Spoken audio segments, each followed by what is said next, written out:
দুর্যোগ, এই দুর্যোগকে নিয়ে তো বাঁচতে হবে আমাদের।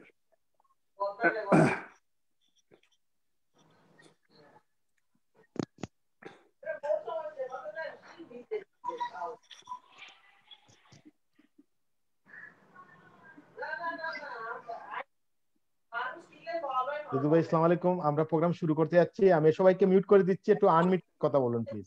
সবাইকে আমি মিউট করে দিচ্ছি।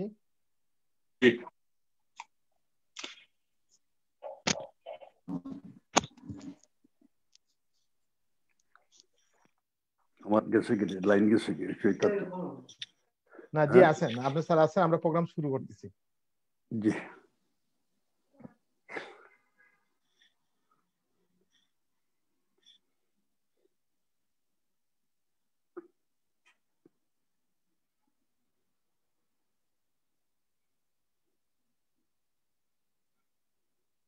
সবাইকে স্বাগত জানাচ্ছি প্রবাস দর্পণ নিয়মিত সংলাপে। আপনারা জানেন সারা বিশ্বে কোভিড-19 মহামারীতে 21,70,000 মানুষ মারা গেছেন। আমাদের এই অবস্থা খুবই খারাপ। ব্রিটেনের করোনা পরিস্থিতি অনেকটা নিয়ন্ত্রণের বাইরে, চারদিকে বাড়ছে লাশের মিছিল। ব্রিটেনে কোভিড-19 এই পর্যন্ত 100,000 মানুষ মারা গেছেন। মানুষের মৃত্যু মিছিল বেড়েই চলছে। আমাদের প্রিয় মাতৃভূমি বাংলাদেশে এই আক্রান্ত কিছু কম রয়েছে। বিশ্বজুড়ে কোভিড-19 এর মহামারী নিয়ন্ত্রণের জন্য বিভিন্ন দেশের সরকার অনির্দিষ্টকালের জন্য শিক্ষা প্রতিষ্ঠান বন্ধ করে রেখেছে। এই সিদ্ধান্ত বাস্তবায়নের ফলে পাশাপাশি 70% শিক্ষার্থী শিক্ষা কার্যক্রম প্রভাবিত হয়েছে। বিশ্বের নানান দেশের মতো বাংলাদেশ সরকারও শিক্ষার্থীদের এই মারাত্মক ভাইরাসে আক্রমণ থেকে রক্ষার কৌশল হিসাবে গত 18 মার্চ থেকে দেশের সকল শিক্ষা প্রতিষ্ঠান বন্ধ রেখেছে। এছাড়াও মধ্যপ্রাচ্যের বিভিন্ন দেশে বাংলাদেশিরা মানবতার জীবনযাপন করছেন। অনেকে চাকরিহারাদের, বেকার বা দেশে এসে ভিসার মেয়াদ উত্তীর্ণ হওয়ার কারণে কর্মস্থলে ফিরতে পারছেন না। বিশেষ করে লেবাননের প্রবাসী আছেন, অনেক প্রবাসী আছেন লেবাননে আটকা পড়েছেন দীর্ঘদিন যাবত, এবং লেবাননে অনেক প্রবাসী আছেন যারা খুবই খারাপ অবস্থায় আছেন। অনেকেই আছেন যে লেবাননে ভিক্ষাবৃত্তি করে খাচ্ছেন। আজকের বিষয় হচ্ছে কোভিড-19 ও শিক্ষা ব্যবস্থা। আজকে আমাদের অতিথি মেলে আছেন মাননীয় সংসদ সদস্য, বিশিষ্ট শিক্ষাবিদ, রেড ক্রসের সম্মানিত চেয়ারম্যান জনাব হাফিজ আহমদ মজুমদার এমপি। আমাদের সাথে আছেন সাবেক সাংসদ, সাবেক ছাত্রনেতা, বিএনপির ভাইস চেয়ারম্যান জনাব শামসুজ্জামান দুদু। আমাদের সাথে আছেন বাংলাদেশ কলেজ বিশ্ববিদ্যালয় শিক্ষক সমিতির সাধারণ সম্পাদক অধ্যক্ষ মোহাম্মদ জাহাঙ্গীর। আমাদের সাথে আছেন লেবানন প্রবাসী শাহেদ খান। আমাদের সাথে আছেন বাহরাইন প্রবাসী বাংলাদেশে আটকে পড়া মোহাম্মদ সাদেক। আমাদের সাথে আছেন প্রবাস দর্পণ চট্টগ্রাম ব্যুরো প্রধান শাহরি হাসান। আমরা প্রতিদিন অনুষ্ঠানের শুরুতেই আমরা আমাদের প্রবাস দর্পণ চট্টগ্রাম ব্যুরো প্রধান শাহরি হাসানের মাধ্যমে কোভিড-19 আপডেট দিয়ে অনুষ্ঠান শুরু করে থাকি। এবং পাশাপাশি আমি অনুরোধ করবো যারা এই অনুষ্ঠান দেখছেন সবাই আপনারা শেয়ার করবেন আজকে অনুষ্ঠানটা। এবং আমি যাব আমাদের শাহরিয়া ভাই গেছে, শাহরিয়া ভাই যদি একটু কোভিড-19 আপডেটটা আমাদের একটু জানান প্লিজ। আমার ধন্যবাদ। আমার ল্যাপটপটা একটু সমস্যা করছে সম্ভবত, দেখতে পাচ্ছেন? জি, আপনার দেখা যাচ্ছে, আপনি বলেন প্লিজ। জি, আজকের চ্যানেলে যারা সম্মানিত অতিথি আছেন সবাইকে সান্ধ্যকালীন শুভেচ্ছা জানাচ্ছি। আপনারা জানেন যে সরকারের স্বাস্থ্য অধিদপ্তর কিংবা সিভিল সার্জন কার্যালয় থেকে গণমাধ্যমে প্রেস বিজ্ঞপ্তি দিয়ে কোভিড-19 সর্বশেষ যে চিত্রটি আমাদেরকে জানিয়ে থাকেন, আমরা সেটি দিন শেষে আপনাদের কাছে উপস্থাপন করে থাকি। সর্বশেষ 24 ঘন্টা বলতে আমরা আজ সকাল 8টার পূর্ববর্তী 24 ঘন্টাকে বোঝাতে পারি। সেই প্রেক্ষাপটে বাংলাদেশে 200টি পরীক্ষাগারে কোভিড-19 মোট নমুনা পরীক্ষা করা হয়েছে 15,720 জন। এতে কোভিড-19 শনাক্ত হয়েছে 528 জনের শরীরে। গেল 24 ঘন্টায় কোভিড-19 আক্রান্ত হয়ে মৃত্যুবরণ করেছেন 17 জন। 509 জন গত 24 ঘন্টায় সুস্থ হয়ে ফিরেছেন কোভিড-19 আক্রান্ত হবার পর। গেল 24 ঘন্টায় আইসোলেশনে নেওয়া হয়েছে 79 জনকে এবং ছাড় দেওয়া হয়েছে আইসোলেশন থেকে 159 জনকে। এটি ছিল গত 24 ঘন্টার চিত্র। সামগ্রিকভাবে বাংলাদেশে এ পর্যন্ত কোভিড-19 মোট নমুনা পরীক্ষা করা হয়েছে 36,508 জনের। এতে কোভিড-19 শনাক্ত হয়েছে 5,33,444 জনের শরীরে। কোভিড-19 আক্রান্ত হবার পর এ পর্যন্ত মৃত্যুবরণকারীর সংখ্যা 8,072। এই অবধি কোভিড-19 আক্রান্ত হওয়ার পর বিভিন্নভাবে চিকিৎসা সেবা নিয়ে কোভিড-19 থেকে নিষ্কৃতি পেয়েছেন 4,77,935 জন। এই মুহূর্তে আইসোলেশনে আছেন 10,570 জন এবং এই পর্যন্ত আইসোলেশন থেকে ছাড় দেওয়া হয়েছে 88,335 জনকে। এটি ছিল বাংলাদেশের কোভিড-19 সর্বশেষ চিত্র। ধন্যবাদ জানাই সবাইকে। ধন্যবাদ শাহরিয়ার ভাই। আবার আসবো আপনার কাছে। আমি একটু জানতে চাই, আমাদের সাথে আছেন লেবানন প্রবাসী শাহেদ খান। আমরা জানি লেবাননে দীর্ঘ প্রায় 1.5 বছর যাবত অনেক প্রবাসী বাংলাদেশে আটকা পড়ে আছেন, মানবতা জীবনযাপন করছেন, যারা বিশেষ করে অবৈধ অভিবাসী, যারা বাংলাদেশে আসতে পারতেছেন না, লেবাননে বেকার অবস্থায় আছেন। আমি যাবো, শাহেদ খান একটু যদি বলেন আপনাদের সর্বশেষ অবস্থা কি এবং আপনাদের লেবাননের অবস্থা একটু বলেন প্লিজ। ধন্যবাদ রূপক চাঁদ দাস দাদা। প্রবাস দর্পণের মাধ্যমে আপনাদের যে প্রচারণা, অনেক প্রচেষ্টা আপনারা করে যাচ্ছেন, আর উপস্থিত আমাদের এমপি মহোদয় এবং অন্যান্য গুণীজন ব্যক্তিরা, আসসালামু আলাইকুম। আসলে লেবাননের অবস্থা গত 2019 সালের নভেম্বরের থেকে শুরু হয়েছে। নভেম্বর থেকে সর্বপ্রথম শুরু হয় আপনার রাজনৈতিক অস্থিরতা, তার সাথে সাথে ঠিক 2 মাস পরে অর্থাৎ 2021 সালের জানুয়ারি ফেব্রুয়ারি, সেটা আপনারা সবাই জানেন, যেটা হয় কোভিড-19। অর্থাৎ প্রথম রাজনৈতিক অস্থিরতা, তারপরে কোভিড-19। এই কোভিড-19 শুরু হওয়ার সাথে সাথে বাংলাদেশি এখানে প্রায় 1,60,000-এর মতন ছিল। তার ভিতরে বলতে পারেন আপনি প্রায় 70-80 হাজারটা ভাই বোনেরা বেকারত্ব জীবনযাপন শুরু করে। 2021 সালের ফেব্রুয়ারি মাস থেকে শুরু হয়। এই 2020 সাল হবে, 2020 সাল হবে, 2021 সরি 2020 সাল। 2019-এ শুরু হয় রাজনৈতিক অস্থিরতা, এবং 2020 সালে জানুয়ারি ফেব্রুয়ারিতে শুরু হয় এখানে করোনার আক্রমণ। এই আক্রমণের ফলে তখন নিয়মিত লকডাউন কি হ্যাপি লকডাউন, যার দরুন অর্ধেক বাংলাদেশিরা তখনই কর্ম হারায়। কর্ম হারানোর পরেও কিছু কিছু সংখ্যক যারা ছিল আমাদের এখানে জুন জুলাই মাসে পরে একটা এক্সপ্লোশন ঘটে। আর এর ভিতরে শুরু হয় মানি ডিভ্যালুয়েশন, অর্থাৎ এই দেশের যে টাকাটা, সেই টাকার মূল্যটা আস্তে আস্তে নিচের দিকে চলে যায়। অর্থাৎ যেখানে 1.5 ছিল সেখান থেকে আসে 2 পয়েন্টে, 2 পয়েন্টের থেকে আসে 2.5, 3, 4, 5, 6, এভাবে করতে করতে যখন জুলাই আগস্ট মাস আসে তখন প্রায় 7 পয়েন্টে চলে আসে। আর সেই সময় একটা বড় ধরনের বিস্ফোরণ ঘটে লেবাননে। বিস্ফোরণটা যেখানে বন্দরের কেন্দ্রবিন্দু, সেখানে তারা বলতেছে এখানে রাসায়নিক পদার্থ ছিল, সেটার কারণে এই বিস্ফোরণটা ঘটে। কিন্তু এই রাসায়নিক পদার্থ 2014 সাল থেকে শাহেদ ভাই আপনি সংক্ষিপ্ত করতে হবে, আপনি আমাদের টাইম খুব কম, আপনার আসল সমস্যাগুলো বলেন। এখন বর্তমানে আমাদের বলতে গেলে 95% যে প্রবাসী বাংলাদেশিরা আছে, কাউরই কর্ম নেই, অর্থাৎ কর্ম নেই, থাকা খাওয়া কোনো কিছুই নেই। এবং গত 1 মাস ধরে এখানে চলতেছে লকডাউন। আর এই লকডাউনটা এমন ভাবে শুরু হয়েছে যেখানে রেড অ্যালার্ট লকডাউন, আপনার কেউই বাইরে যাইতে পারতেছে না, এবং খাবার দাবার তারা যে কিনবে সেই সামর্থ্য নাই, কারণ লকডাউন যেহেতু কেউ বাইরে যেতে পারতেছে না।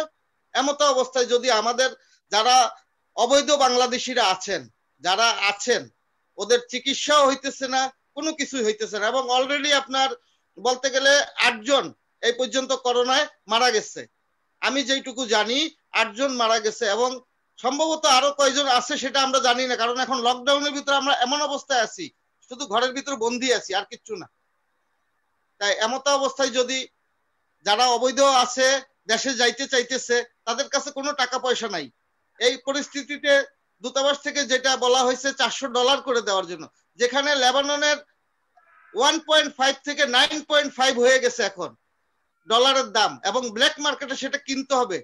কিন্তু কার দ্বারা এটা সম্ভব না, যেহেতু তাদের কেউ কর্ম নাই। আর কর্ম যদি না থাকে তারা এই টাকাটা কোথা থেকে জোগাড় করবে? কিছু সংখ্যক জোগাড় করছে, কিছু সংখ্যক মানে 3-4 হাজার জোগাড় করতে পারছে। কিভাবে করছে?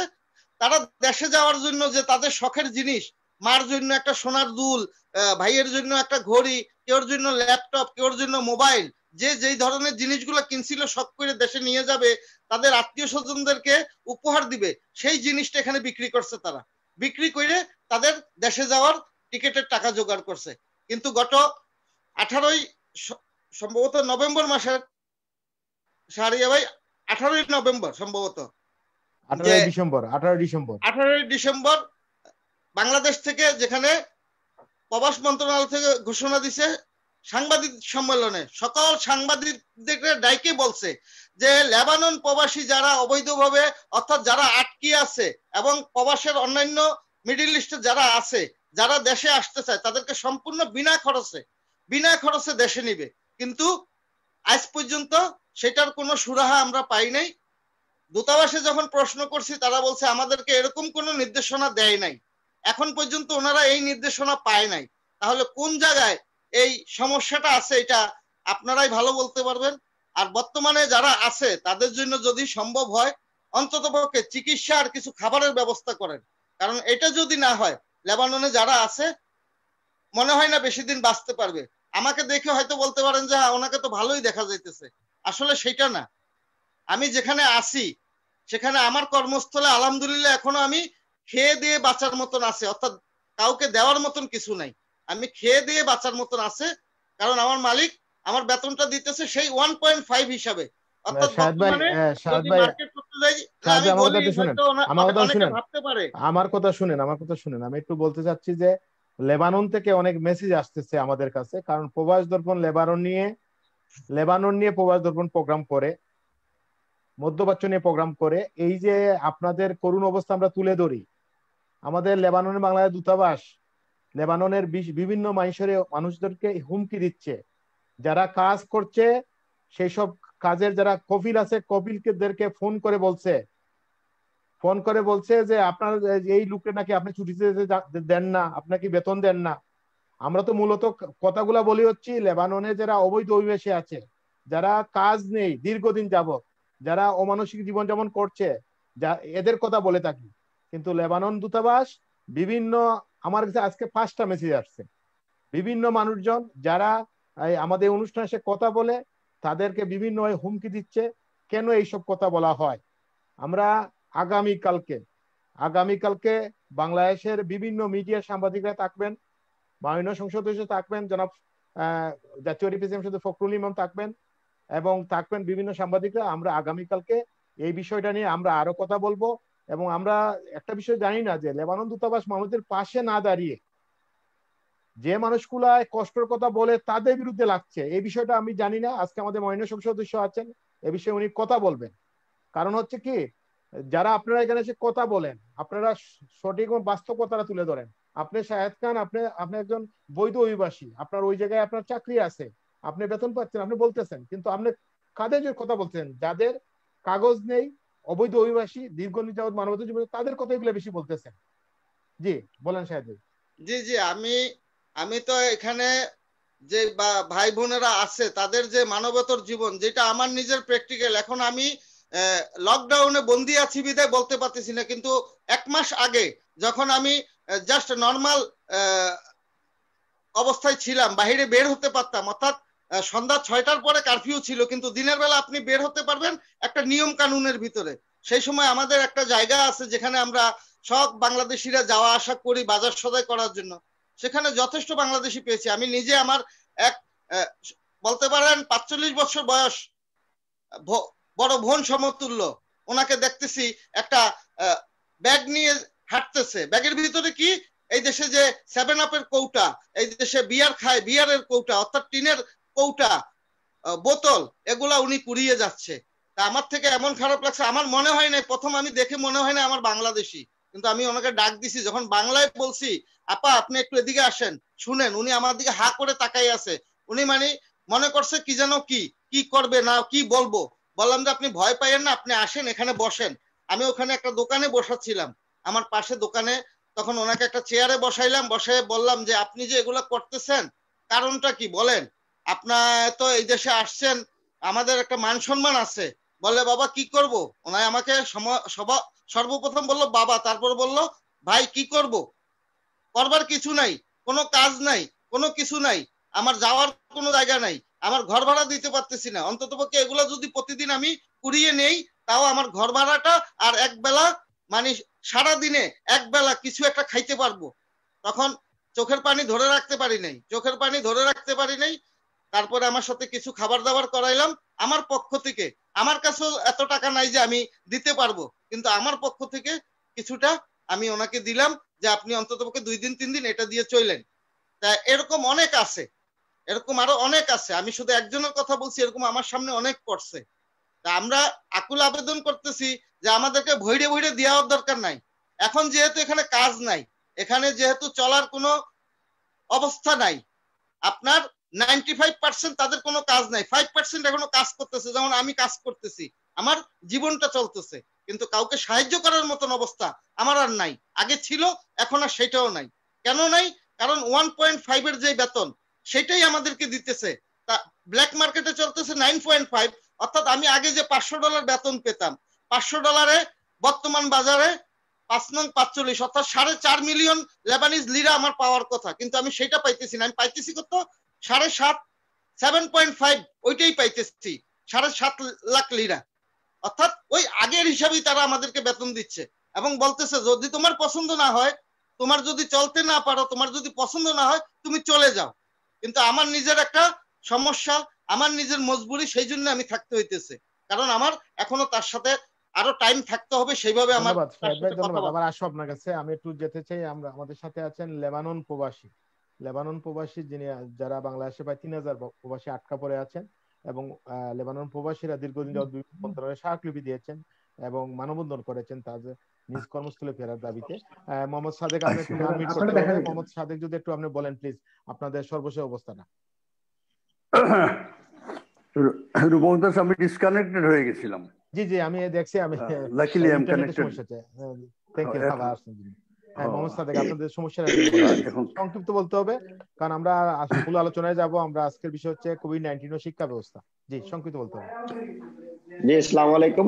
রূপক দাদা, আপনাকে আন্তরিকভাবে ধন্যবাদ আমাকে সুযোগ দেওয়ার জন্য। আর প্রবাস দর্পণে আজকের অতিথিবৃন্দ যারা আছেন, এমপি মহোদয়, শিশির ভাই এবং আরেকজন দেখলাম শামসুজ্জামান দুদু স্যার, এমপি মহোদয় আমাদের সবাইকে। সাথে আছেন, আপনি আপনার কথাগুলো বলেন। জি, আমি আটকে পড়া বাহরাইন প্রবাসী। আমরা বাহরাইন থেকে দেশে ছুটিতে আসার পরে ভিসার মেয়াদ শেষ হয়ে গেছে, কিন্তু যাদের ভিসার মেয়াদ ছিল তারা যখন ফ্লাইট চালু হয় চলে গেছে, কিন্তু যাদের ভিসার মেয়াদ শেষ হয়ে গেছে তারা আর যেতে পারে নাই। তা আমরা এখন সম্পূর্ণভাবে মানবতার জীবনযাপন করছি, যে আমাদের কর্মস্থলে দ্রুত ফিরে যাওয়ার জন্য চেষ্টা চালাচ্ছি। আমাদের বাহরাইন দূতাবাস এবং বাংলাদেশের পররাষ্ট্র মন্ত্রণালয় কূটনৈতিক তৎপরতা চালাচ্ছে। আশা করছি আমরা যে খুব দ্রুতই ফিরে যেতে পারবো, কিন্তু যত দ্রুত ফিরে যেতে পারি ততই আমাদের জন্য মঙ্গলজনক। কারণ হচ্ছে আমাদের পোস্ট গুলা, আমরা যে বাহরাইনে যে কর্মস্থলে যে আমরা চাকরি করতাম সেই পোস্ট গুলা এখনো খালি আছে, কিন্তু কিছু কিছু পোস্ট আছে যে তারা নতুন করে শ্রমিক নিয়োগ দিচ্ছে। বিশেষ করে ইন্ডিয়া এবং নেপাল, শ্রীলঙ্কা আমাদের এই খালি পোস্ট গুলো তারা চাকরি পাচ্ছে, কিন্তু আমরা যদি দ্রুত সময় না যেতে পারি তাহলে আমরা চাকরিচ্যুত হওয়ার সম্ভাবনা সবচেয়ে বেশি।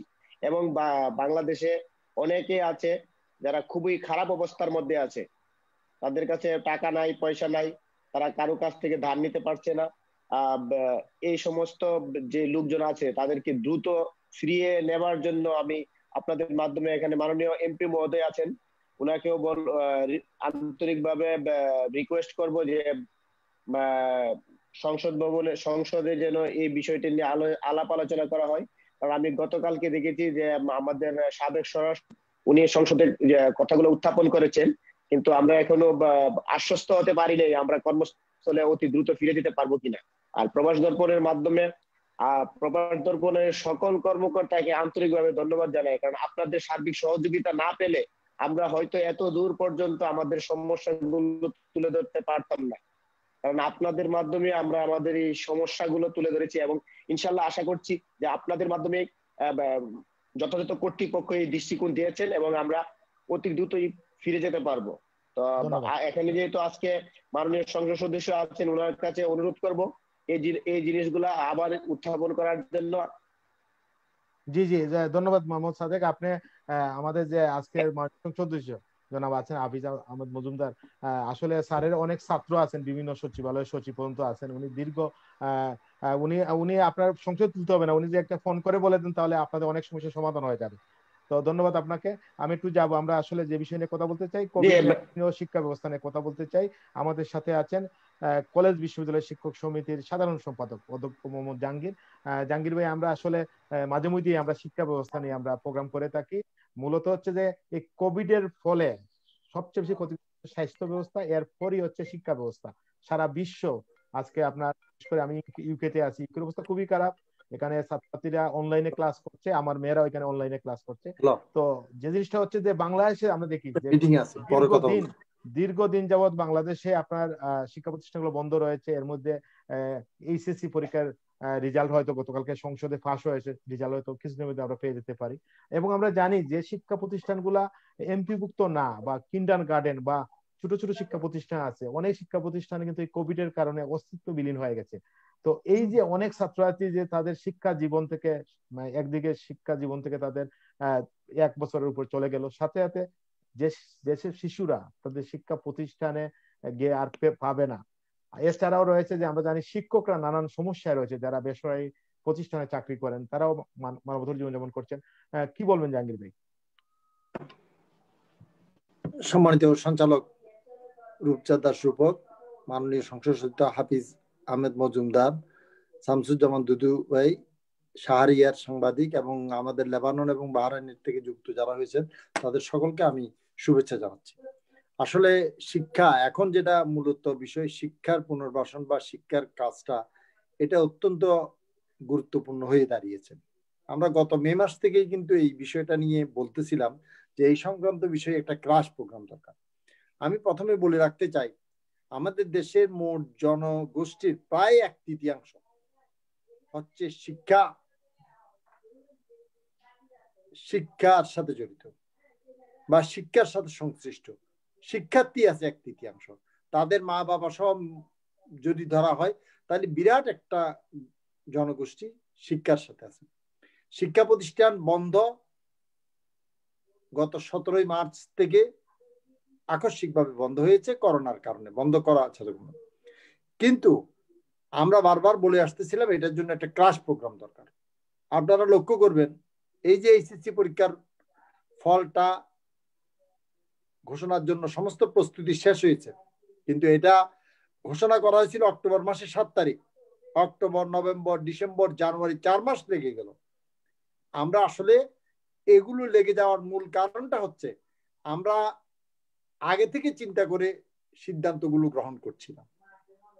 আজকেই দেখলাম আমি অনলাইন পত্রিকাতে যে জুন মাসে যে এসএসসি পরীক্ষা নেওয়ার জন্য যেটা চিন্তা করা হচ্ছে, তাদের জন্য যে একটা সংক্ষিপ্ত সিলেবাস করা হয়েছে, সেটা নিয়ে শিক্ষার্থীরা, শিক্ষকরা বা যারা স্টেক হোল্ডার্স আছে তারা আপত্তি দিয়েছে যে এই সময়ের মধ্যে এই সিলেবাস নিয়ে পরীক্ষা নেওয়া যাবে না। আমার এখানে অনুরোধ হচ্ছে, সমস্ত কাজকর্মগুলো করার আগে, যখন জনগণের কাছে জিনিসটা চলে যাচ্ছে, যাওয়ার আগে কেন এগুলো নিয়ে কথাবার্তা বলে এটার চূড়ান্ত কাজটা করা হচ্ছে না? পরীক্ষার রেজাল্টের বেলায় যেরকম 4 মাস লেগে গেল, এই এসএসসি এখন যে সংক্ষিপ্ত আকারে সিলেবাস দিয়েছে তারও একই অবস্থা। এইটা একটা সংকটের জায়গাতে আছে। রূপক এখানে বলার জন্য চেষ্টা করেছেন, আমাদের দেশের শিক্ষার এখনো বিরাট একটা অংশ মানে বিভিন্নভাবে প্রাইভেটলি চলে।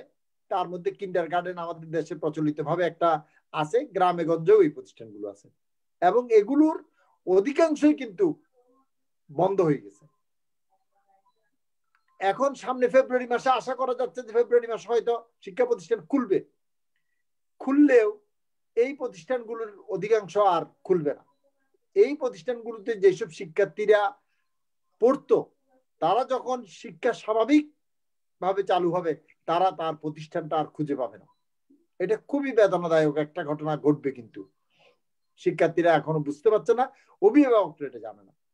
আর একটা হচ্ছে, আমাদের দেশে সরকার থেকে আর্থিক সহায়তা পায় না, বেতন ভাতার অংশ পায় না, এইরকম বিরাট একটা অংশের শিক্ষক আছে। সরকার মে মাসে রমজানের ঈদের আগে একটা হিসাব করে বের করে 1,05,000 শিক্ষক কর্মচারী বের করছিল। তার মধ্যে 80,000 শিক্ষক, 25,000 হচ্ছে কর্মচারী। ব্যানবেজের জরিপের মাধ্যমে বের করছে। আমাদের মাননীয় সংসদ মহোদয়, উনি অনেকগুলো শিক্ষা প্রতিষ্ঠানের সাথে জড়িত, দুদুভাই এই বিষয়টা বলতে পারবেন।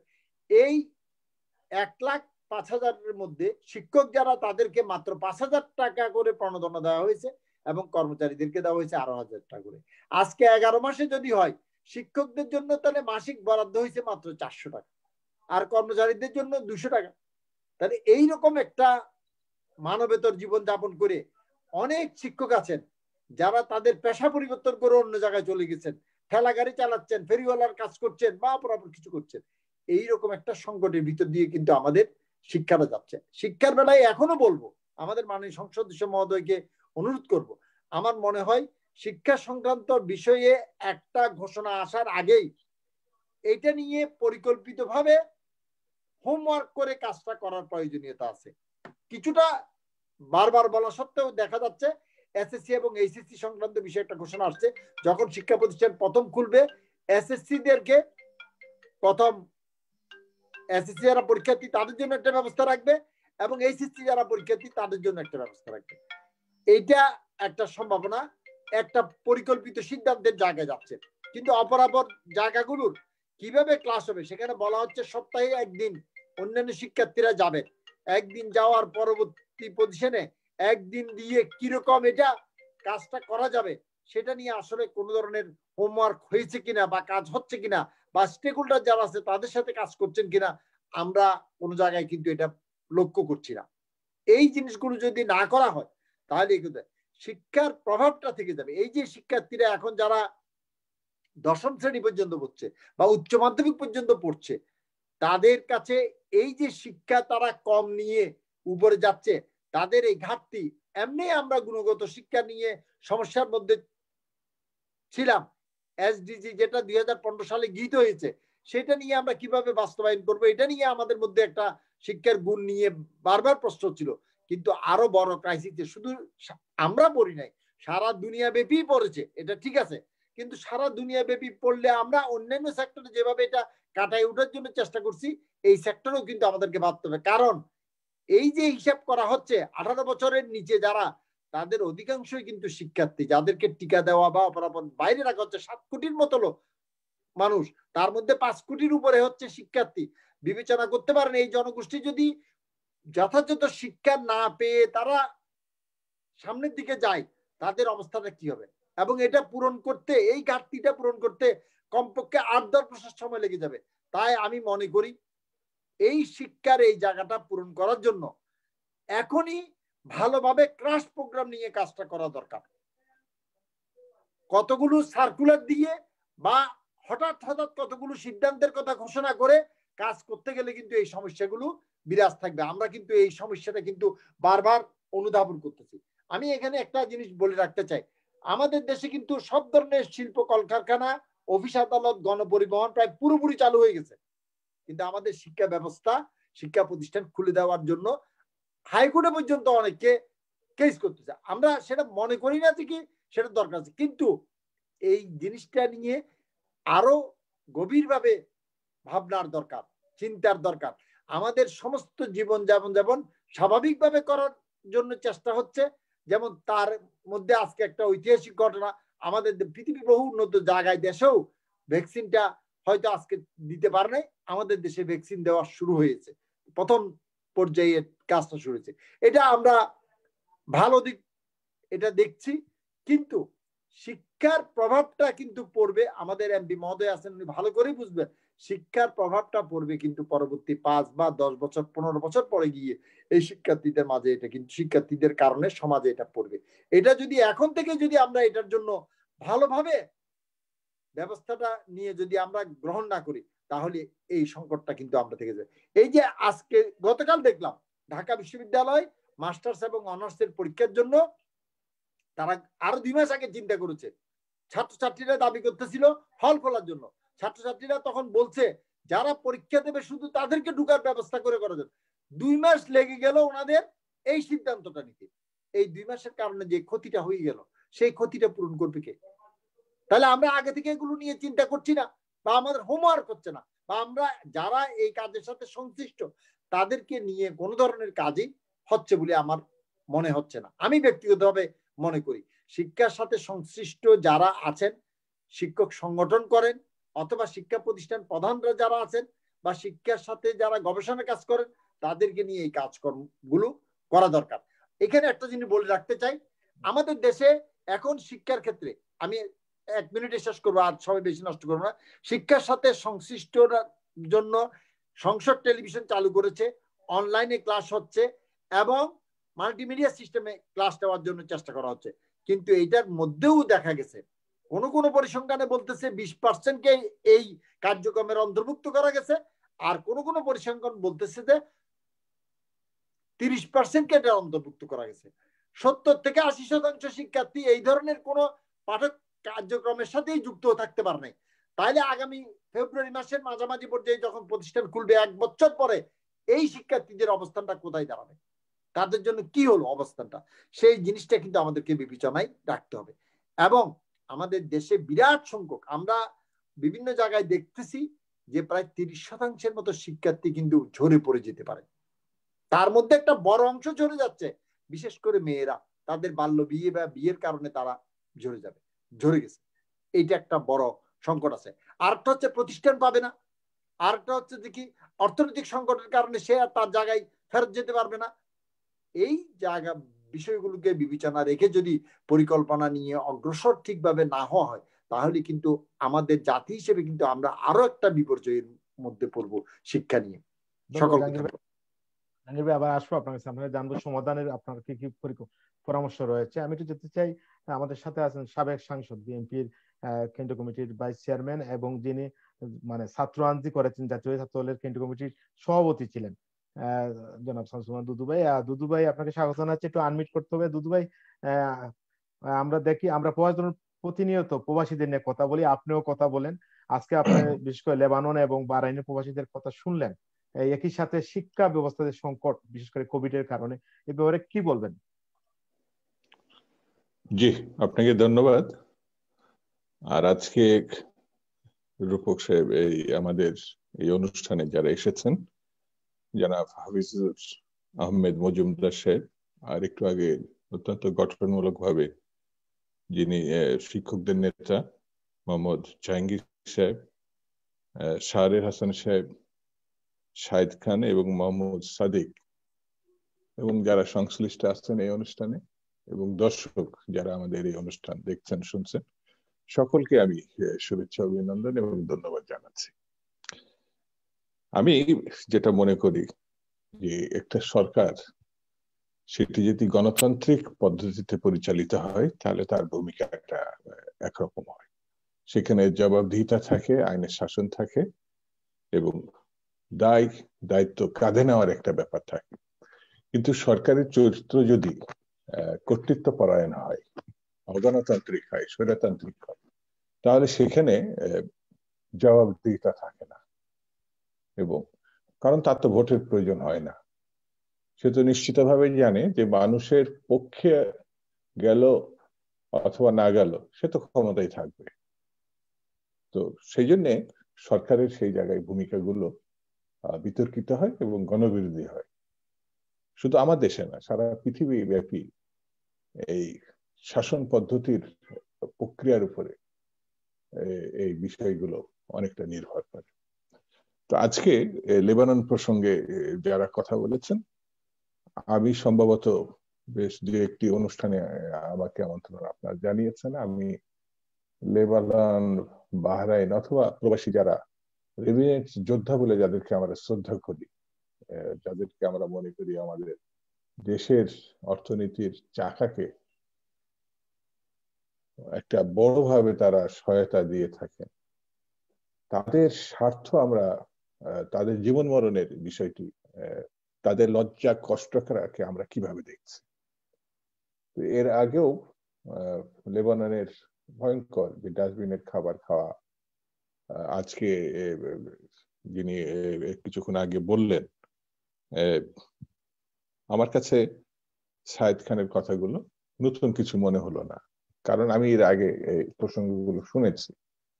আর এখান থেকে যিনি দায়িত্ব পালন করছেন, মানে বললেন আর কি, যারা এখানে মানববন্ধন করেছেন, স্মারকলিপি দিয়েছেন, এবং আপনাদের মানে আমি ধন্যবাদই দেব যে এই কষ্টকর জীবনের যে কথাগুলো আপনারা তুলে ধরেন, তো সরকার কতটা ব্যবস্থা করতে পেরেছে আমি জানি না, তবে সরকারের যারা রাষ্ট্রদূত হিসাবে আছেন, কর্মচারী হিসাবে আছেন, মন্ত্রী হিসাবে আছেন, তাদেরকে রেভিডেন্ট যোদ্ধারা টাকা দিয়ে পুষছে, তাদের টাকায় তারা বাহাদুরি করছে।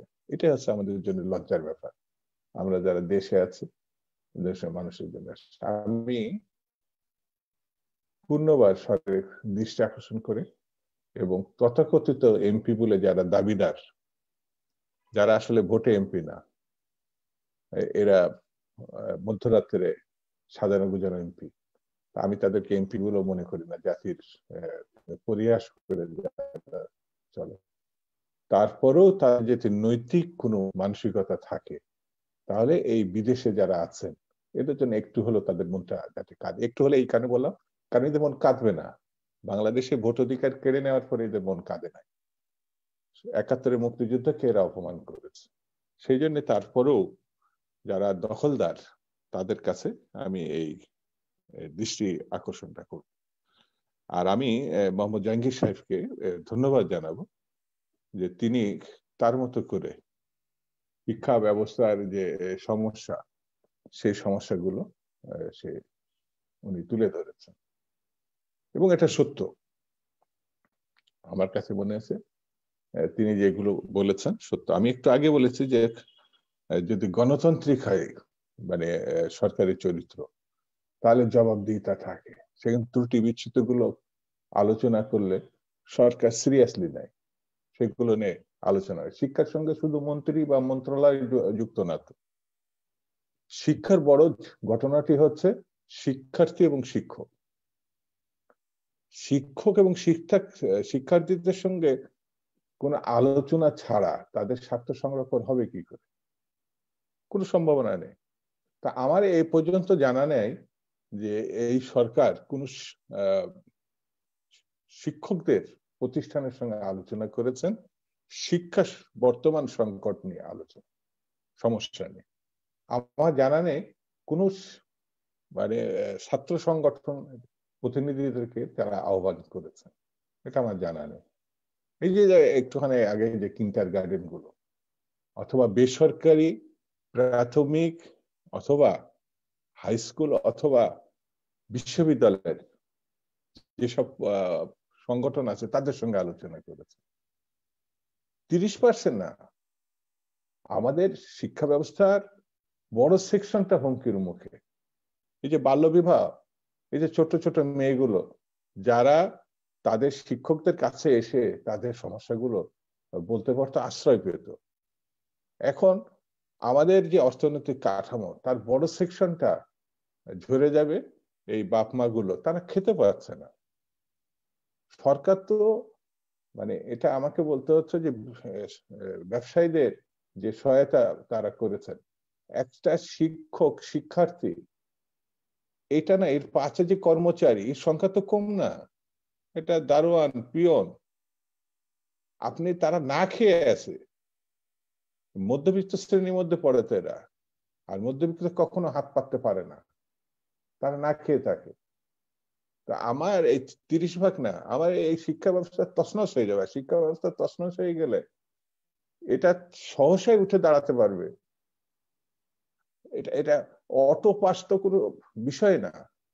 আপনার শিক্ষক সমিতি, ছাত্র সংগঠন, শিক্ষা সঙ্গে যারা এনজিও প্রতিষ্ঠান আছে কাজ করছে, তারা সরকার কি পয়েন্টে আছে সরকার তাদেরকে আহ্বান করি। কিন্তু যেহেতু জবাবদিহিতা নাই, সেহেতু টাকার যে নয়ছয় হচ্ছে, লুটপাট হচ্ছে, কিন্তু আমার দেশে যারা মানুষ গড়ার কারিগর বড় কষ্টে আছে। আমি ছাত্র সংগঠন করতাম এই জন্য না, আমি সমাজে একটা সচেতন নাগরিক হিসাবে প্রতিদিন সংবাদপত্রে বা প্রতিদিনের যে ঘটনা, সেসব যে ঘটনাগুলো আমার নজরে আসে, সেই তার উপর ভিত্তি করে এই কথাগুলো বললাম। আর তৃতীয় হচ্ছে করোনা ভ্যাকসিনের বা করোনার যে পরিস্থিতি, আজকে করোনার একটা টিকার ব্যবস্থা আমরা দেখেছি। তবে আমার মনে হয় যে এই টিকাটা যদি প্রধানমন্ত্রী প্রথম নিতেন, যেমন আমেরিকার বাইডেন গিয়েছিলেন বা অন্যান্য বিভিন্ন দেশের করোনার টিকার প্রতি আস্থা তৈরি করার জন্য। তো প্রধানমন্ত্রী আজকে হাততালি দিয়েছেন একজন নার্স নেওয়ার কারণে। আমরা সবাই মিলে হাততালি দিতে পারতাম প্রধানমন্ত্রী এই টিকাটা নিলে, কারণ টিকাটা যেখান থেকে আসছে সেই দেশটা আমাদের পানি দেয় না। সেই দেশ নিয়ে প্রশ্ন উঠেছে, যখন তখন গুলি করে আমাদের মারে। এটা যদি লন্ডন থেকে সরাসরি আসতো আমেরিকাতে, তাহলে আমার দেশে, আমি বিএনপি করে বলছি না, কিন্তু আমাদের দেশে একটা বড় সেকশন মানুষ যেখান থেকে টিকাটা আসছে তাদের প্রতি আস্থাটা একটু কম। প্রধানমন্ত্রী এটা নিলে আস্থাটা বাড়তো, রাষ্ট্রপতি এটা যদি প্রথম নিতেন আস্থাটা বাড়তো, আর প্রধানমন্ত্রী যদি আহ্বান করতেন যে সকল বিরোধী দলের প্রধানদেরকে আপনি একই সঙ্গে আমরা টিকা নিব, আরো বাড়তো। সকল মন্ত্রী পরিষদের সদস্যরা যদি প্রথমে নিতেন আস্থা আরো বাড়তো। কিন্তু আমরা এটা করছি না, আগে অন্যদের দিয়ে আমরা দেখতে চাচ্ছি টিকাটা ঠিক আছে কিনা।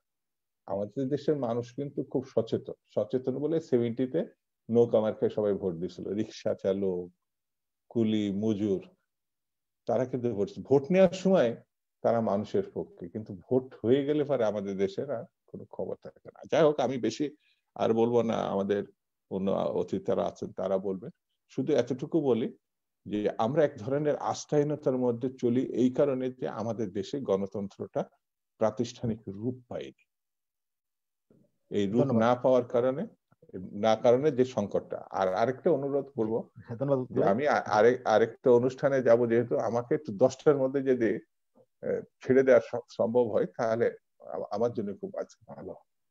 জি ধন্যবাদ, আমরা চেষ্টা করবো দুদু ভাই। আমি যাবো, আমাদের সাথে আছেন মাননীয় সংসদ সদস্য এবং যিনি রেড ক্রিসেন্ট সোসাইটির সভাপতি, পূবালী ব্যাংকের সাবেক চেয়ারম্যান, বিশিষ্ট শিক্ষাবিদ, বিশেষ করে সিলেট অঞ্চলে বিভিন্ন শিক্ষা প্রতিষ্ঠান নিজে গড়ে তুলেছেন, জনাব হাফিজুল মজুমদার, মাননীয় সংসদ সদস্য। একটু আনমিউট করতে হবে আপনাকে, একটু আনমিউট করতে হবে, মিউট করে একটু আনমিউট করতে হবে। যে আমরা আজকে যে বিষয়গুলো নিয়ে কথা বলছি, যে বিশেষ করে বাংলাদেশের কোভিড-19 এবং শিক্ষা ব্যবস্থা নিয়ে, এ ব্যাপারে যদি একটু বলেন প্লিজ, যে কি করা উচিত বা কি করণীয় বলে মনে করেন। করোনা তো একটা দুর্যোগ, এবং আমরা অহরহ দুর্যোগের মুখাপেক্ষি হচ্ছে, শুধু আমরা না, পৃথিবীর সব জায়গার মানুষ। দুর্যোগ দুভাবে হয় আপনাদের, একটা মানুষের সৃষ্ট দুর্যোগ আর একটা ন্যাচারাল দুর্যোগ।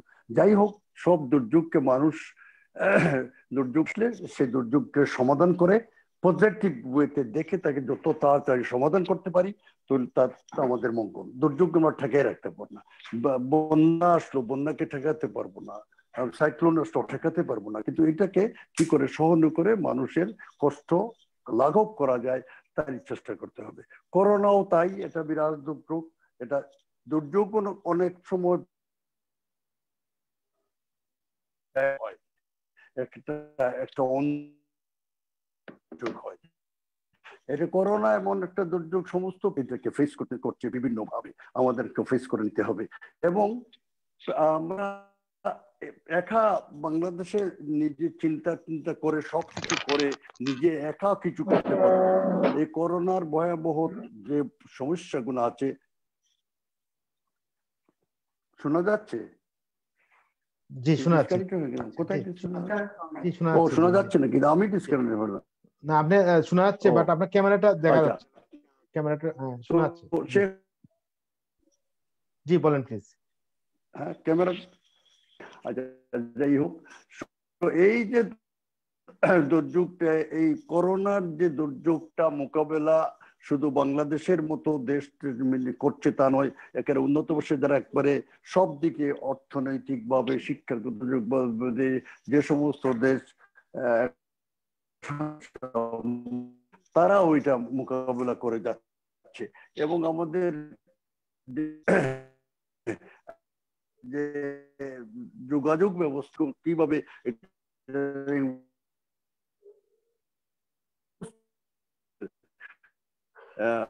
এসে ইয়ে হচ্ছে, যে কত উন্নত, কত আর্থিকভাবে কত সচ্ছল, কিন্তু তারা এই দুর্যোগটা কিভাবে মোকাবেলা করে যাচ্ছে, তাদের শিক্ষা ব্যবস্থা কিভাবে করছে, কিন্তু আমাদের সামনে ধরা আছে। এবং লাকিলি ফর আস ডাবল তাদের মোটামুটি ভাবে আমাদের 10 মিলিয়ন, তাহলে গিয়ে আমরা 300 মিলিয়নের মতো, কিন্তু তাদের ক্যাজুয়ালিটি আর আমাদের ক্যাজুয়ালিটি আকাশ। আল্লাহকে আল্লাহর মেহরবানি কিভাবে আমরা বেঁচে আছি আমি জানি না। আমাদের হাইজিনিক কন্ডিশন হয় না, তারপরে মৃত্যুর হার তাদের অনেক বেশি, আমরা কি করে বেঁচে আছি আমরা জানি না। এবং এই সব অবস্থার পরিপ্রেক্ষিতে করোনাকে মোকাবিলা করে নিতে হবে এবং কিভাবে আমরা মোকাবিলা করতে পারি সেটাই আমাদেরকে ইয়ে করে নিতে হবে। এখানে রাজনীতি করার কোনো অবকাশ নাই, এইটা সবাইকে ফেস করতে হবে, এখানে ইয়েতে হবে। আমরা বললেন যে এটা পূর্ব পরিকল্পনা কেন হয় না ইয়ে নিতে, একটা শিক্ষা যে কোনো ভাবে পূর্ব পরিকল্পনার অভাব। পূর্ব পরিকল্পনা করে করোনা আসে নাই এখানে, এবং যারা একবারে সব দিকে প্রস্তুতি, পৃথিবীর মানুষের যাতে অনেক বেশি প্রস্তুতি, তারাও এটা মোকাবিলা করতে পারে না। সুতরাং এই সমস্যাকে, এই দুর্যোগকে আমাদের মোকাবিলা করতে হবে। কি করে সবাই একটা পজিটিভ ওয়েতে দেখতে হবে, নেগেটিভ ওয়েতে দেখলে কোনো লাভ হবে না। আমরা করে আমরা যাব, কিন্তু কি করে আমরা করতে হবে। শিক্ষার ব্যাপারটা অত্যন্ত স্পর্শকাতর আমাদের এইখানে হয়েছে, কারণ এই আমাদের এই শিক্ষা শুধু আমাদের দেশের নয়, শিক্ষা ক্ষতি সবচেয়ে বেশি হচ্ছে, এবং মানুষের কনসার্ন, ছেলে মেয়েদের কনসার্ন, সবের মধ্যে আমরা এখন দেখতেছি ইটালি কিভাবে সলভ করছে, ইউরোপ কি বলছে, ইন্ডিয়া কি, সব আমাদের সামনে কি করে এই সমস্যাতে সমাধান করে যাচ্ছে, তার সঙ্গে ইয়ে করে আমাদের চলতে হবে। তাদের অবস্থা থেকে আমাদের গ্রামে, যেমন আমার 2টা থানা আছে, এখানে করোনা আল্লাহর শেষ রহমতে কোনো করোনা কারবার নাই, কিন্তু তারপরে আমার মনে হয় সেখানে স্কুলগুলো খুলে দিলে বোধহয় হয়তো। আমি এই নিয়ে এর সঙ্গে আলাপ করেছিলাম শিক্ষামন্ত্রীর সঙ্গে। উনি একটি কথা আমাকে বললেন যে দেখেন, আমরা বেঁচে আছি, ভালো অবস্থায় আছি, কিন্তু যদি একটু রেকলেস হয়ে যাই, আমরা একটু সাবধানতার অভাব হয়ে যায়, তাহলে আমাদের উপরে যে বিপর্যয় আসবে সেটা তারা সামলাতে পারবে, উন্নত বিশ্বের মানুষ আমরা সামলাতেই পারবো না। সুতরাং এইখানে কিছুটা কষ্ট, কিছুটা দিয়ে আমাদের সাবধানতা একটা বেশি আমরা অবলম্বন করতে যাচ্ছি, যদিও এটা কাম্য নয়, কিন্তু তারপরে সাবধানতার জন্যই এখানে ইকোনমিক অ্যাক্টিভিটিজ এর ব্যাপার না।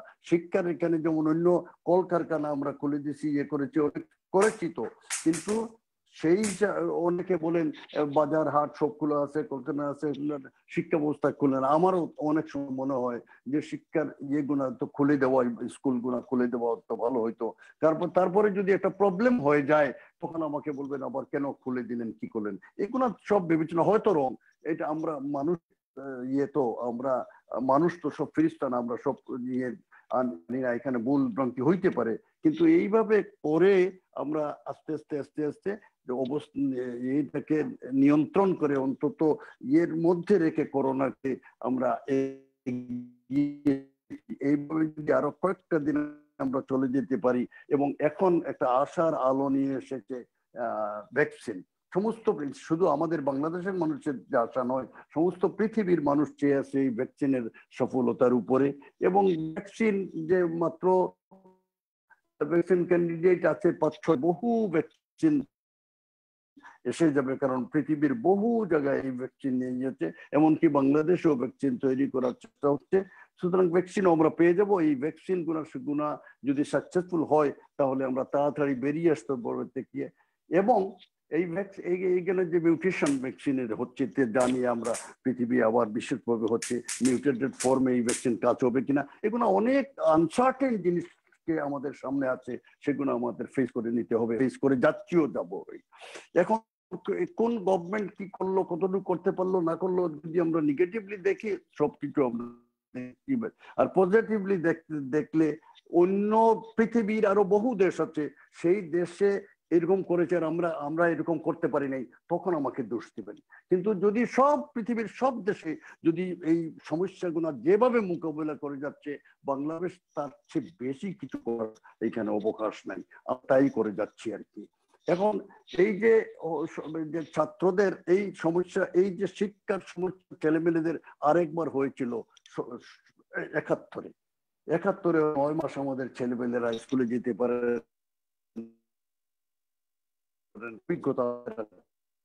অভিজ্ঞতা নাই। এখন এই যে আমাদের যখন সিচুয়েশনটা এগিয়ে যায় ওটা মেকআপ করার জন্য, তাহলে আমরা নিশ্চয়ই পারবো। আমাদের ছেলে মেয়েদের বৃহত্তর অংশ শিক্ষিত মা বাবার সন্তান, সুতরাং তাদের সমস্যা এবং অশিক্ষিত মা বাবার সন্তান যারা শিক্ষা আছে তাদের অবস্থা ভিন্ন। কিন্তু সবচেয়ে সাফার করবে যাদের একবারে যারা যেখানে একবারে গরিব মানুষ, তাদের ছেলেপেলে। এখন তো সব শিক্ষার স্কুলে ছেলেপেলে সব ধনী গরিব সবের ছেলেপেলেরা ইয়েতে আছে, কিন্তু শিক্ষিত হচ্ছে মা বাবার ছেলেদের সমস্যাটা অনেক কম। তার শুধু শিক্ষা নয়, এই যে ছেলেমেয়েদের মধ্যে বন্দী আছে, এই থাকায় তাদের যে মানসিক অবস্থা, তাদের গরুটা তার সাইকোলজিক্যাল এফেক্ট তাদের হচ্ছে, সেটাও একটা ভয়াবহ। সবকিছু মিলিয়ে যেটা আসছে সেটাকে তো আমাকে মোকাবিলা করতেই হবে। এই নিয়ে যে আমাকে স্পেসিফিকই বলে এইটা করলে ভালো হবে, এই কোনো করেন বললে হবে না। স্পেসিফিক্যালি বলেন এই সমস্যা এইভাবে সমর্থন করেন, এইটা পত্র পত্রিকা আছে যের মধ্যে একটা কংক্রিট সাজেশন নিয়ে আসতে পারেন। সেই সাজেশন যদি আমি না রাখি, সেই সাজেশন যদি আরো ভালো হয় না রাখি, আমাকে অপরাধী করবেন। কিন্তু তা না হলে আপনি কিছু বলবেন না, তারপরে এই উনি এই বলবেন উনি এই বলবেন, এই করে তো সমাধান হবে না। তার চেয়ে পজিটিভলি আসেন, এটা যেভাবে আমরা সমাজে পারি এটা করে আমরা এই যে ছেলেপেলেদের যে শিক্ষা আমরা তো করতে পারি। শিক্ষিত জনগোষ্ঠী তো আছে, তারা তাদেরকে নিয়ে বসি না কেন, করি না কেন? গ্রামের দিকে, শহর অঞ্চলে অসুবিধা অত কিছু হচ্ছে না, ছেলেদের শিক্ষিত মা বাবার করে আছে করতেছে। এবং কিন্তু ওই গ্রাম অঞ্চলে যেখানে একবারে খুব যেখানে শিক্ষার অবস্থা সেখানে অসুবিধা হয়। ধন্যবাদ। আবার আসবো স্যার আপনার কাছে, আবার আসবো 71 সালে। জি স্যার, আবার আসবো আপনার কাছে। আমরা একটু আজকের শামসুমান দুদু ভাই উনি একটা প্রোগ্রামে জয়েন করবেন। আমি দুদু ভাইয়ের কাছে একটু আপনার কি পরামর্শ রয়েছে সরকারের প্রতি এই শিক্ষার এই সময়ে, যদি একটু সংক্ষিপ্ত হয়ে বলেন। জি আবার আসবো স্যার আপনার কাছে। একটু দুদু ভাই একটু বলেন প্লিজ, একটু আনমিট করতে হবে, কারণ আপনার একটা প্রোগ্রাম হয় 10টায়, একটু আনমিট করতে হবে দুদু ভাই। জি আমার এবার শোনা যায় বোধহয় না? শোনা যাচ্ছে। জি আসলে কি পয়েন্টে তো সরকারি থাকে, কিন্তু শিক্ষা ব্যবস্থা এগিয়ে নেওয়ার ক্ষেত্রে শিক্ষক শিক্ষার্থী এদের একটা বড় ভূমিকা আছে, তারাই মূল এখানে ফ্যাক্টর। তো শিক্ষকদের বিভিন্ন পর্যায়ের সংগঠন আছে। শিক্ষকদেরকে আমার স্বার্থ সংরক্ষিত করতে হলে এই শিক্ষক সমাজের যে প্রতিনিধিরা যারা আছেন তাদেরকে আহ্বান করতে হবে, তাদের কথা শুনতে হবে। হাফিজুর রহমান সাহেব সেটা বলেছেন। ছাত্র সংগঠনগুলো আছে, দায়িত্বশীল আমাদের দেশের ছাত্র সংগঠনগুলো, তারাও পরামর্শ দিতে পারে। শিক্ষা প্রতিষ্ঠানে আমি সহায়তা যদি না করতে পারি, তাহলে আমার যে ক্ষতিটা হবে সেই ক্ষতিটা কিন্তু সর্বক্ষেত্রে ছড়িয়ে যাবে। এই শিক্ষার্থীরা যদি বেঁচে থাকে, এই শিক্ষার্থীরা যে সফল হয়, তারা আমরা জানি যে এরা যেমন ডাক্তার ইঞ্জিনিয়ার হয়, ঠিক তেমনি সাংবাদিক হয়, বিভিন্ন পেশায় তারা যায়, তারা ব্যবসাদার, অর্থাৎ টোটাল জাতিটা তারা মানে ছড়াই পড়ে। মানে অর্থনৈতিক অগ্রগতির যে সাফল্যটা, সেটাই শিক্ষা প্রতিষ্ঠান থেকেই যাবে। সেই জায়গাটা যদি আমি মনে করি সরকার বা শিক্ষামন্ত্রী বা মন্ত্রণালয় তারা যে সিদ্ধান্ত নেবেন সেটাই সঠিক, এবং তার বাইরে আর কারোর কিছু বলার নাই। ওই যে যেটা হাফিজ সাহেব, যে আমরা তাদেরকে বলবো, কেন বলবো? উনি তো কনফারেন্স ডাকতে পারতেন, শিক্ষক সমাজের সঙ্গে বসতে পারতেন, ছাত্র সংগঠনের সঙ্গে বসতে পারতেন, শিক্ষা বিশেষজ্ঞ পর্যায়ের বেশ কিছু অবসর ভোগের লোকজন আছেন, তাদেরকে ডাকতে পারতেন।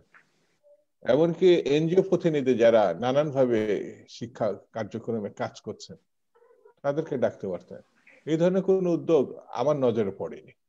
আমার মনে হয় এই ক্ষেত্রে যদি আমাদেরকে দেখতে হয়, বুঝতে হয়, তাহলে সরকারকে অর্থনৈতিক ভাবনার বিষয়টি নিয়ে আসতে হবে। যেমন আমি বলি যে এখন অনলাইনে অনেক কিছু করা সম্ভব, কিন্তু অনলাইনে সবাইকে আনা যদি সরকার উদ্যোগী হয় তাহলেই সম্ভব। গ্রামে যে ছাত্রছাত্রীগুলো চলে গেছে তাদেরকে আপনি এর আওতায় আনবেন কি করে? যদি টিএনওকে সক্রিয় করেন, ওখানকার অ্যাডমিনিস্ট্রেশনকে সক্রিয় করেন, এটা কিন্তু সম্ভব। তো সেই কারণে আমার কাছে যেটা মনে হয়, আমি একটু আগে বলেছি, সরকার দায়িত্বশীল যদি হয়, আর দায়িত্বশীলতা হচ্ছে জবাবদিহিতা, গণতান্ত্রিক যদি না থাকে তাহলে দায়িত্বশীলতার কোনো জবাবদিহিতা মানে দায়িত্বশীল। আর যদি সে জানে যে আর 2 বছর পরে আমাকে আবার জনগণের মুখাপেক্ষী হতে হবে, যদি আমার ত্রুটি বিচ্যুতি গুলো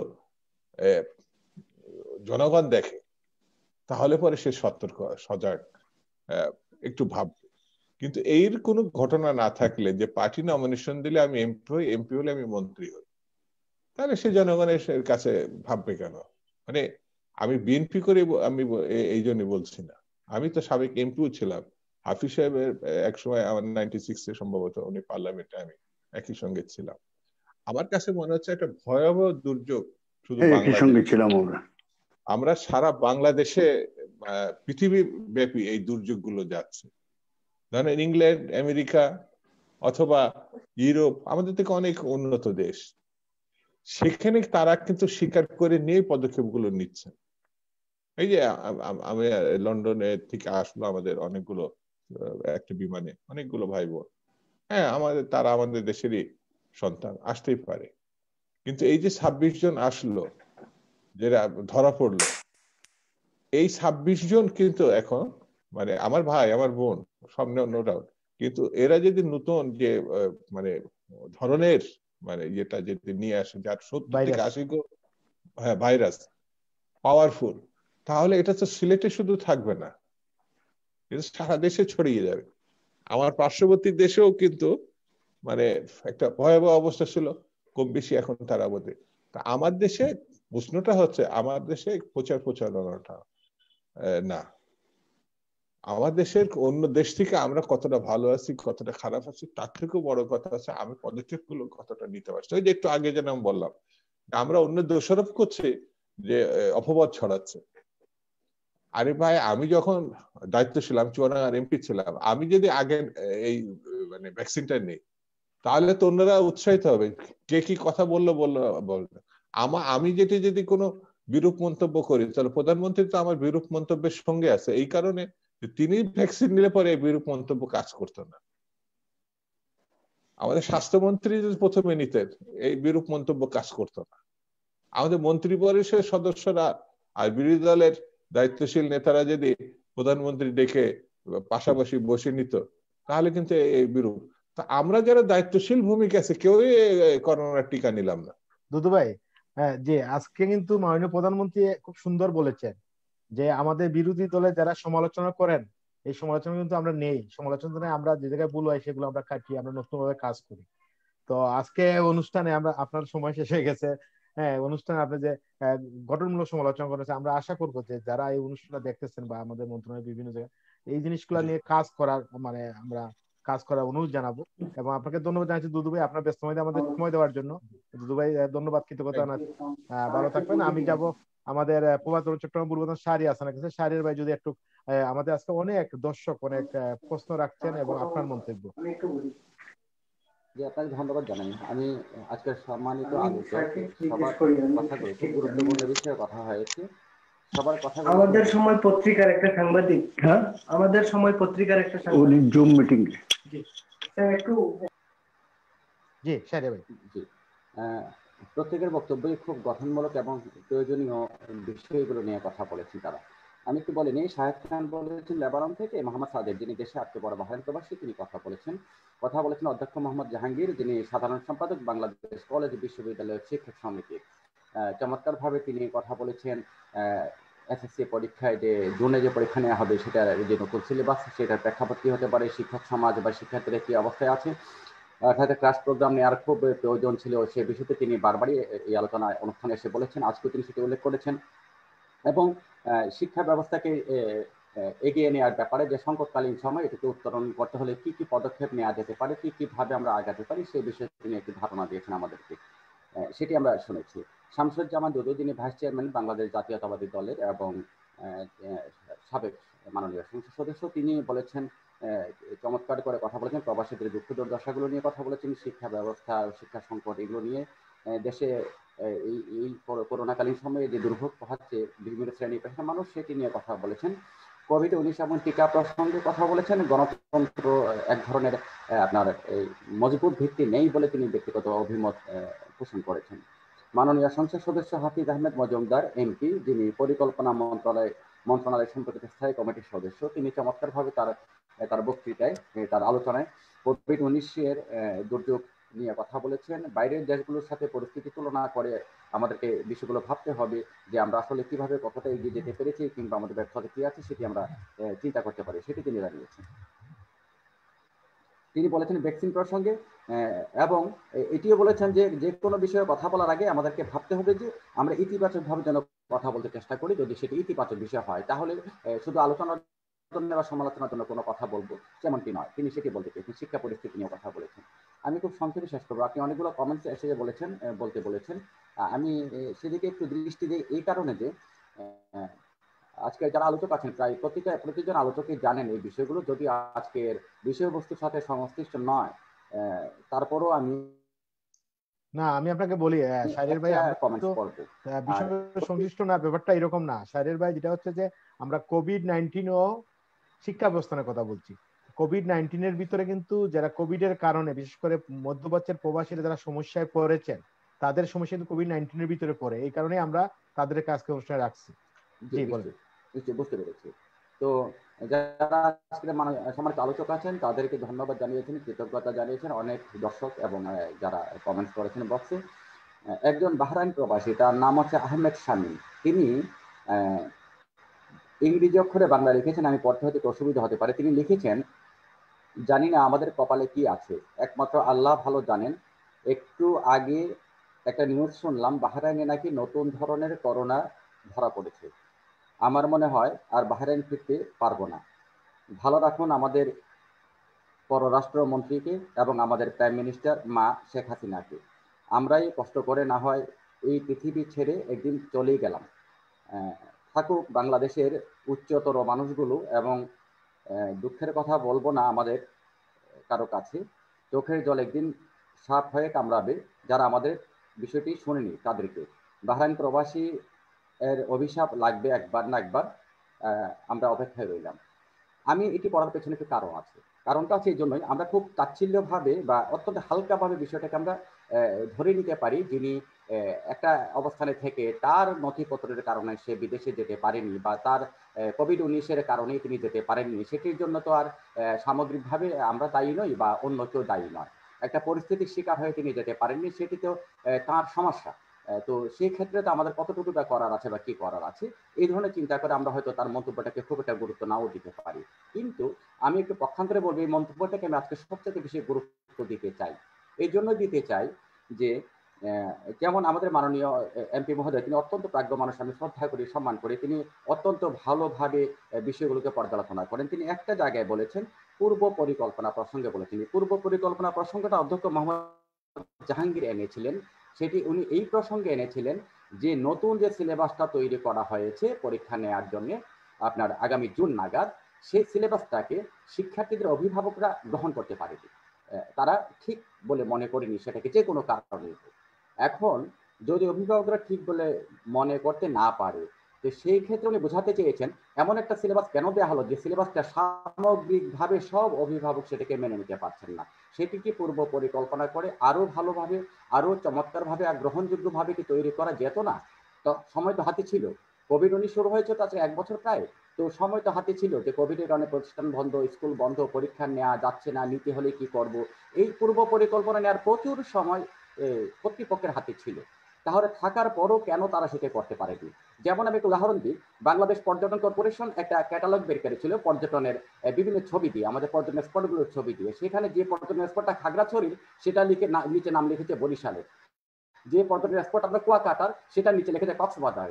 যেটার নিচে লেখা যেটা যে স্পটটা বান্দরবনের সেটার নিচে লিখেছে রাঙ্গামাটি। এটি কি পূর্ব পরিকল্পনার বিষয় নয়। এটি হচ্ছে কি আমি সচেতন থাকলে, আমি যদি বুঝতে চেষ্টা করি যে আমাকে কিভাবে আগাতে হবে আগে থেকে, তাহলে মনে হয় বিষয়টা অনেক সহজভাবে করা যায়, ভুল ভ্রান্তিগুলো হয় না, পরবর্তী ক্ষেত্রে আমাদের অসুবিধাগুলো হয় না। আমি একজন ক্ষুদ্র গণমাধ্যম কর্মী হিসেবে আমার মাথায় যেটুকু এসছে আমি এভাবেই চিন্তা করি যে আমি যদি ভেবে চিন্তে কাজটা করি তাহলে আমার মনে হয় আমরা একটু সুশৃঙ্খলভাবে কাজটা করতে পারি। একইভাবে বাহরাইন প্রবাসীর জায়গাটা আবার আসছে, যিনি কমেন্টস লিখেছেন, তারা কিন্তু আজকে 10 মাস যাবৎ চেষ্টা করছেন বাহরাইন ফিরে যাবার জন্য। আমি মাননীয় সংসদ সদস্যের দৃষ্টি আকর্ষণ করে বলি, বিষয়টা উনি পুরোটা জানেন কিনা জানি না, আমি সংক্ষেপে 2 লাইন এভাবে বলি, বাহরাইনের বাংলাদেশে লক্ষাধিক প্রবাসী আটকে আছে বিভিন্ন দেশে। এখানে আমি শুধু বাহরাইন প্রসঙ্গে কথা বলছি। ওখানকার 3000 প্রবাসী বাংলাদেশে আটকে আছেন। কোভিড-19 কারণে তাদের ভিসার মেয়াদ শেষ হয়ে গেছে, তারা ফিরে যেতে পারেননি, অথবা ফ্লাইট জটিলতার কারণে যেতে পারেননি। যেহেতু যেতে পারেননি, যখন যাওয়ার মতো একটা সময় সুযোগ তৈরি হলো, তখন তারা যাওয়ার চেষ্টা করছেন। বাহরাইন থেকে তাদের যে নিয়োগকর্তা আছে, কিংবা বাহরাইন তাদের যে স্পন্সর আছে, কিংবা বাহরাইনে তাদের যে ব্যবসা বাণিজ্য আছে, সেখানে তারা যেতে পারার মতো পজিটিভ সিগন্যাল বাহরাইন থেকে তাদেরকে দেওয়া হয়েছে। তাদের নিয়োগকর্তা বলেছে আমরা অপেক্ষা করছি, তোমরা চলে আসো।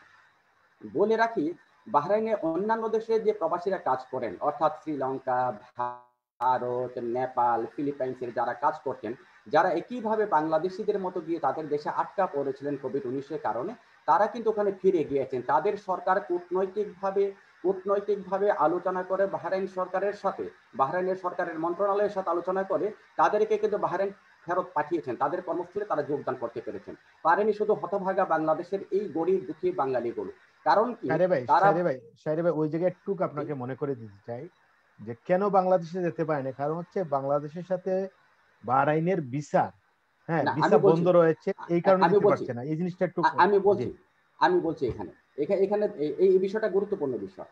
এখন এটার জবাবে আমাদের সরকারি পর্যায়ে যারা এগুলো নিয়ে কাজ করেন তাদের অনেকে বলে কিভাবে যাবে, বাহরাইনের সাথে তো আমাদের ভিসা বন্ধ, ভিসা তো ওরা ইস্যু করে না, তো ওদেরকে কিভাবে পাঠাবো আমরা। হ্যাঁ, এটা আবার মনে রাখা দরকার, বাহরাইনের সাথে কিন্তু মাত্র শুধু বাংলাদেশের জন্য ভিসা বন্ধ। এটার কিন্তু একটা অনেক বড় বিষয় একটা আছে এটার পেছনে।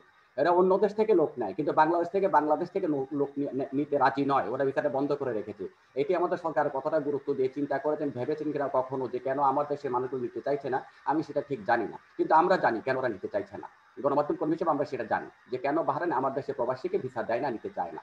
কিন্তু যারা আটকে পড়ে আছে, আসল প্রসঙ্গে আসি, যারা আটকে পড়ে আছে তাদের নতুন ভিসার প্রয়োজন নেই, তাদের ভিসাটাকে রিনিউ করলেই হয়। তাদের নিয়োগকর্তারা বলেছেন যে আমরা প্রয়োজনীয় যা কিছু তথ্য লাগে, যা কিছু কাগজপত্র লাগে, সেগুলো আমরা দিব তোমাদেরকে। তোমাদের সরকারকে বলো, কূটনৈতিকভাবে আলোচনা করে বাহরাইনের সরকারকে বলা হোক যে তারা যেন আমাদের দেশে আটকে পড়া মানুষগুলোকে ভিসাটার মেয়াদ বৃদ্ধি করে, রিনিউ করে যেন তাদেরকে নিয়ে যাওয়া হয়, যেভাবে অন্য দেশ থেকে বাহরাইনে পাঠানো হয়েছে, ওখানে যাদের কর্মসংস্থান তাদেরকে। এই চেষ্টা করছে আজকে 10 মাস যাবত। তারা পররাষ্ট্র মন্ত্রণালয়, প্রবাসী কল্যাণ মন্ত্রণালয়, বাংলাদেশ, বাহরাইনস্থ বাংলাদেশ দূতাবাস থেকে শুরু করে তারা প্রত্যেকটা জায়গায় নক করেছে, স্মারকলিপি দিয়েছে, মানববন্ধন করেছে, মন্ত্রী মহোদয়ের সঙ্গে দেখা করার চেষ্টা করেছে, গণমাধ্যমে কথা বলেছে। আমাদের এই প্রবাস দর্পণ অনুষ্ঠান, প্রবাস দর্পণ 6 মাস যাবত এই বিদেশি প্রবাসী মধ্যপ্রাচ্যের মানুষদেরকে নিয়ে কাজ করছে, তারা এখানে কান্নাকাটি করেছে। তারা ডাস্টবিন থেকে খাবার কুড়িয়ে খায় লেবাননের মধ্যে। লেবাননে আত্মহত্যা করে প্রতি মাসে অন্তত 3 থেকে 4 জন বাঙালি।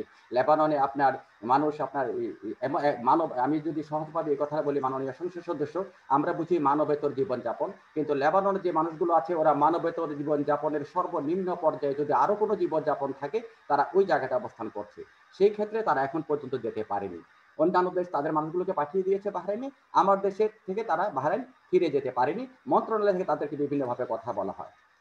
আরেকটা বিষয় যেটা আমি বলি, মাননীয় সংসদ সদস্যের দৃষ্টি আকর্ষণ করে এইভাবে যে এই লেবাননের যে বিষয়টা আমাদের উপস্থাপক প্রথমে বলেছিলেন, আমাদের লেবাননে বাংলাদেশের দূতাবাস আছে।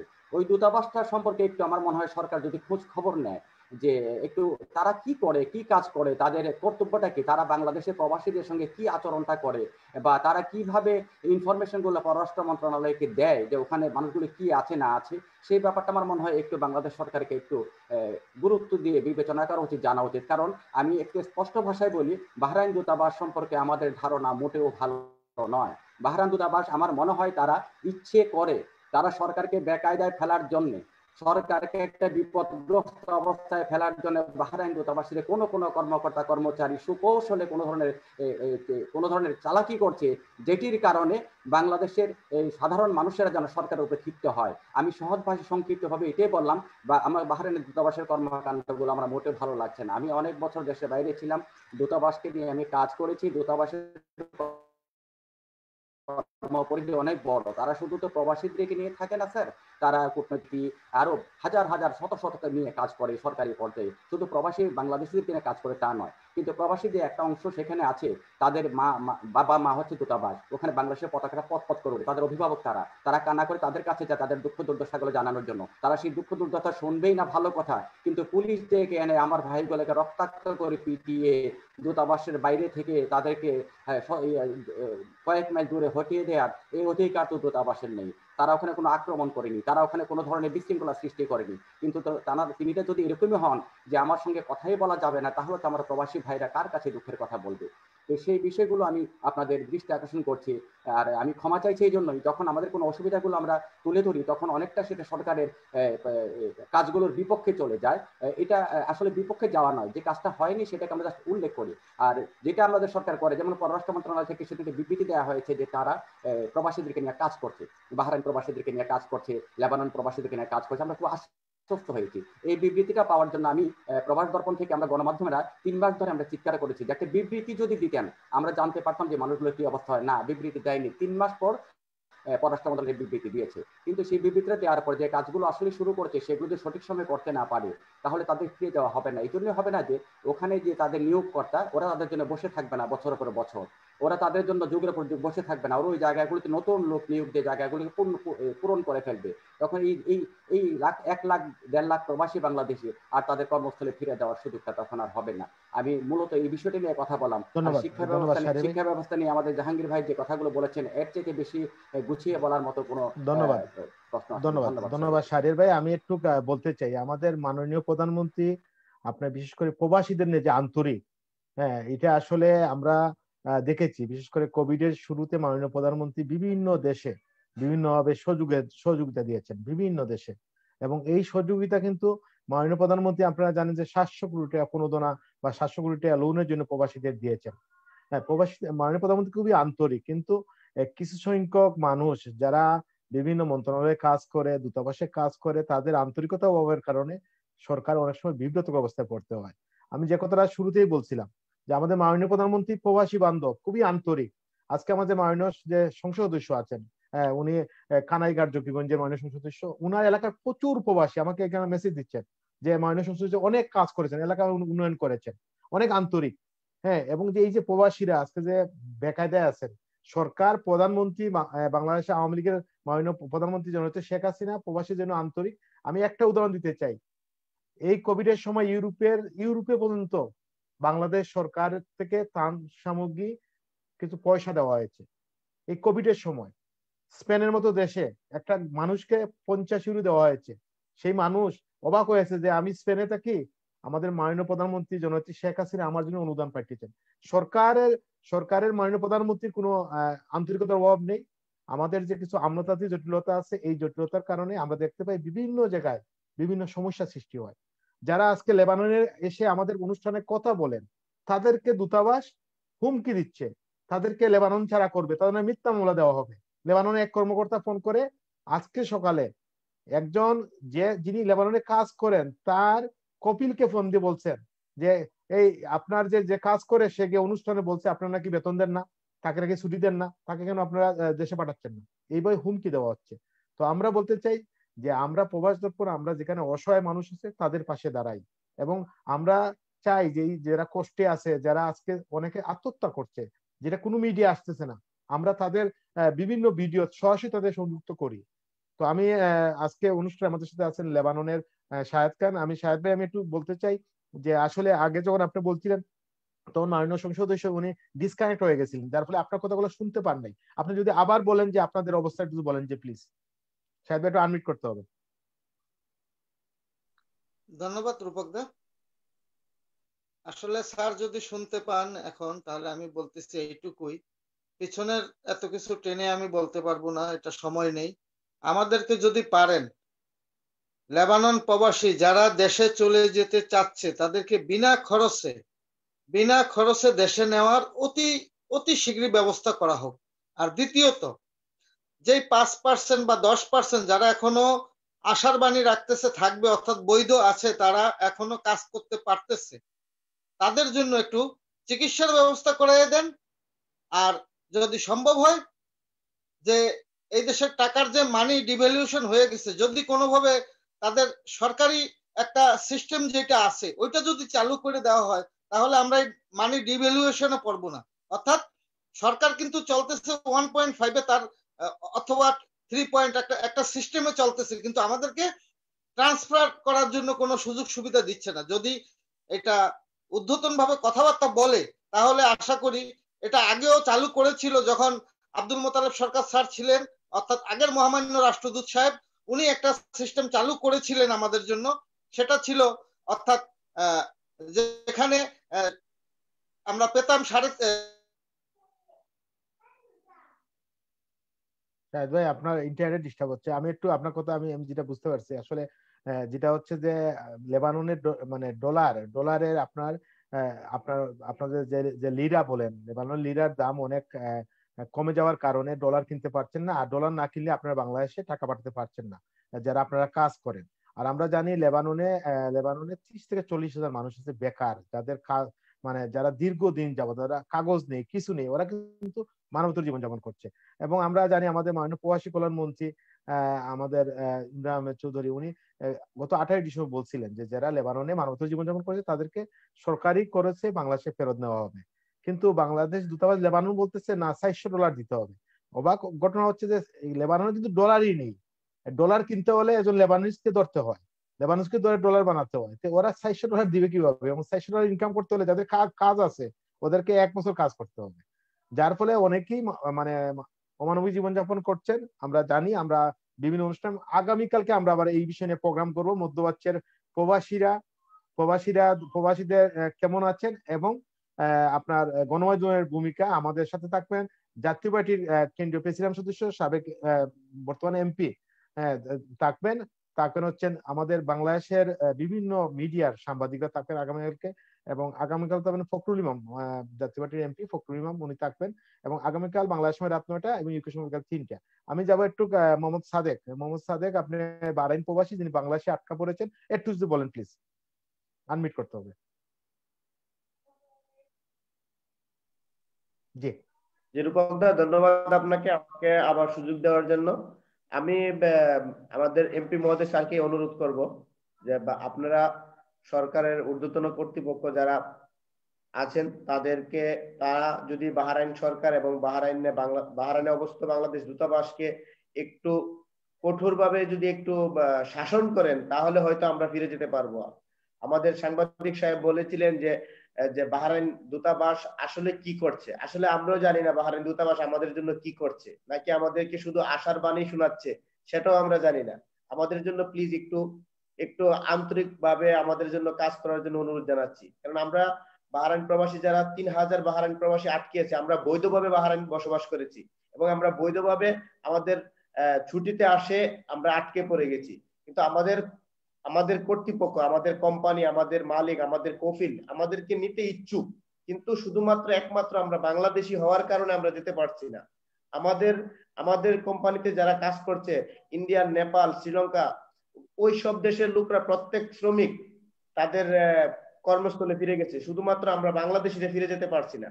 এবং দীর্ঘদিন প্রায় 5 বছর ধরে বাংলাদেশি ভিসা বন্ধ। বাংলাদেশি ভিসা বন্ধ হওয়ার কারণে আমরা নতুন করে কোনো ভিসা ইস্যু করতে পারছি না। বাংলাদেশিদের জন্য ভিজিট ভিসাটাও বন্ধ আছে।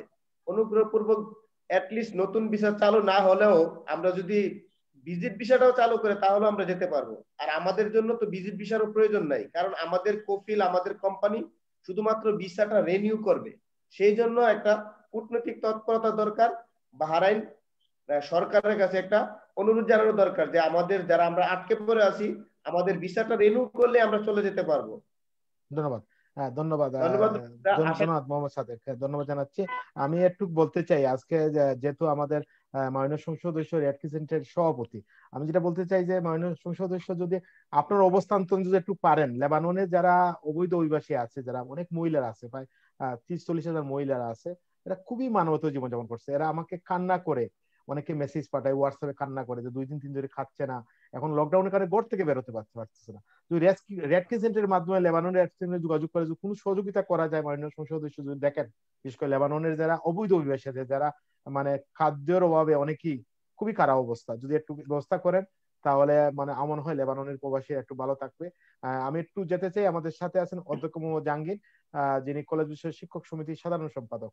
এবং জাহাঙ্গীর ভাই, আপনার কি পরামর্শ রয়েছে সরকারের কাছে, যদি একটু বলেন যে মানে এই শিক্ষা খাতের সংকটটা কাটানোর জন্য কি কি করা উচিত বলে মনে করেন? সম্মানিত আলোচক বৃন্দ, মাননীয় সংসদ সদস্য মহোদয়, আসলে আমি আমার আলোচনায় আগে অনেকগুলো কথা বলেছি, এখন আমি একটু কংক্রিটলি বলতে চাই।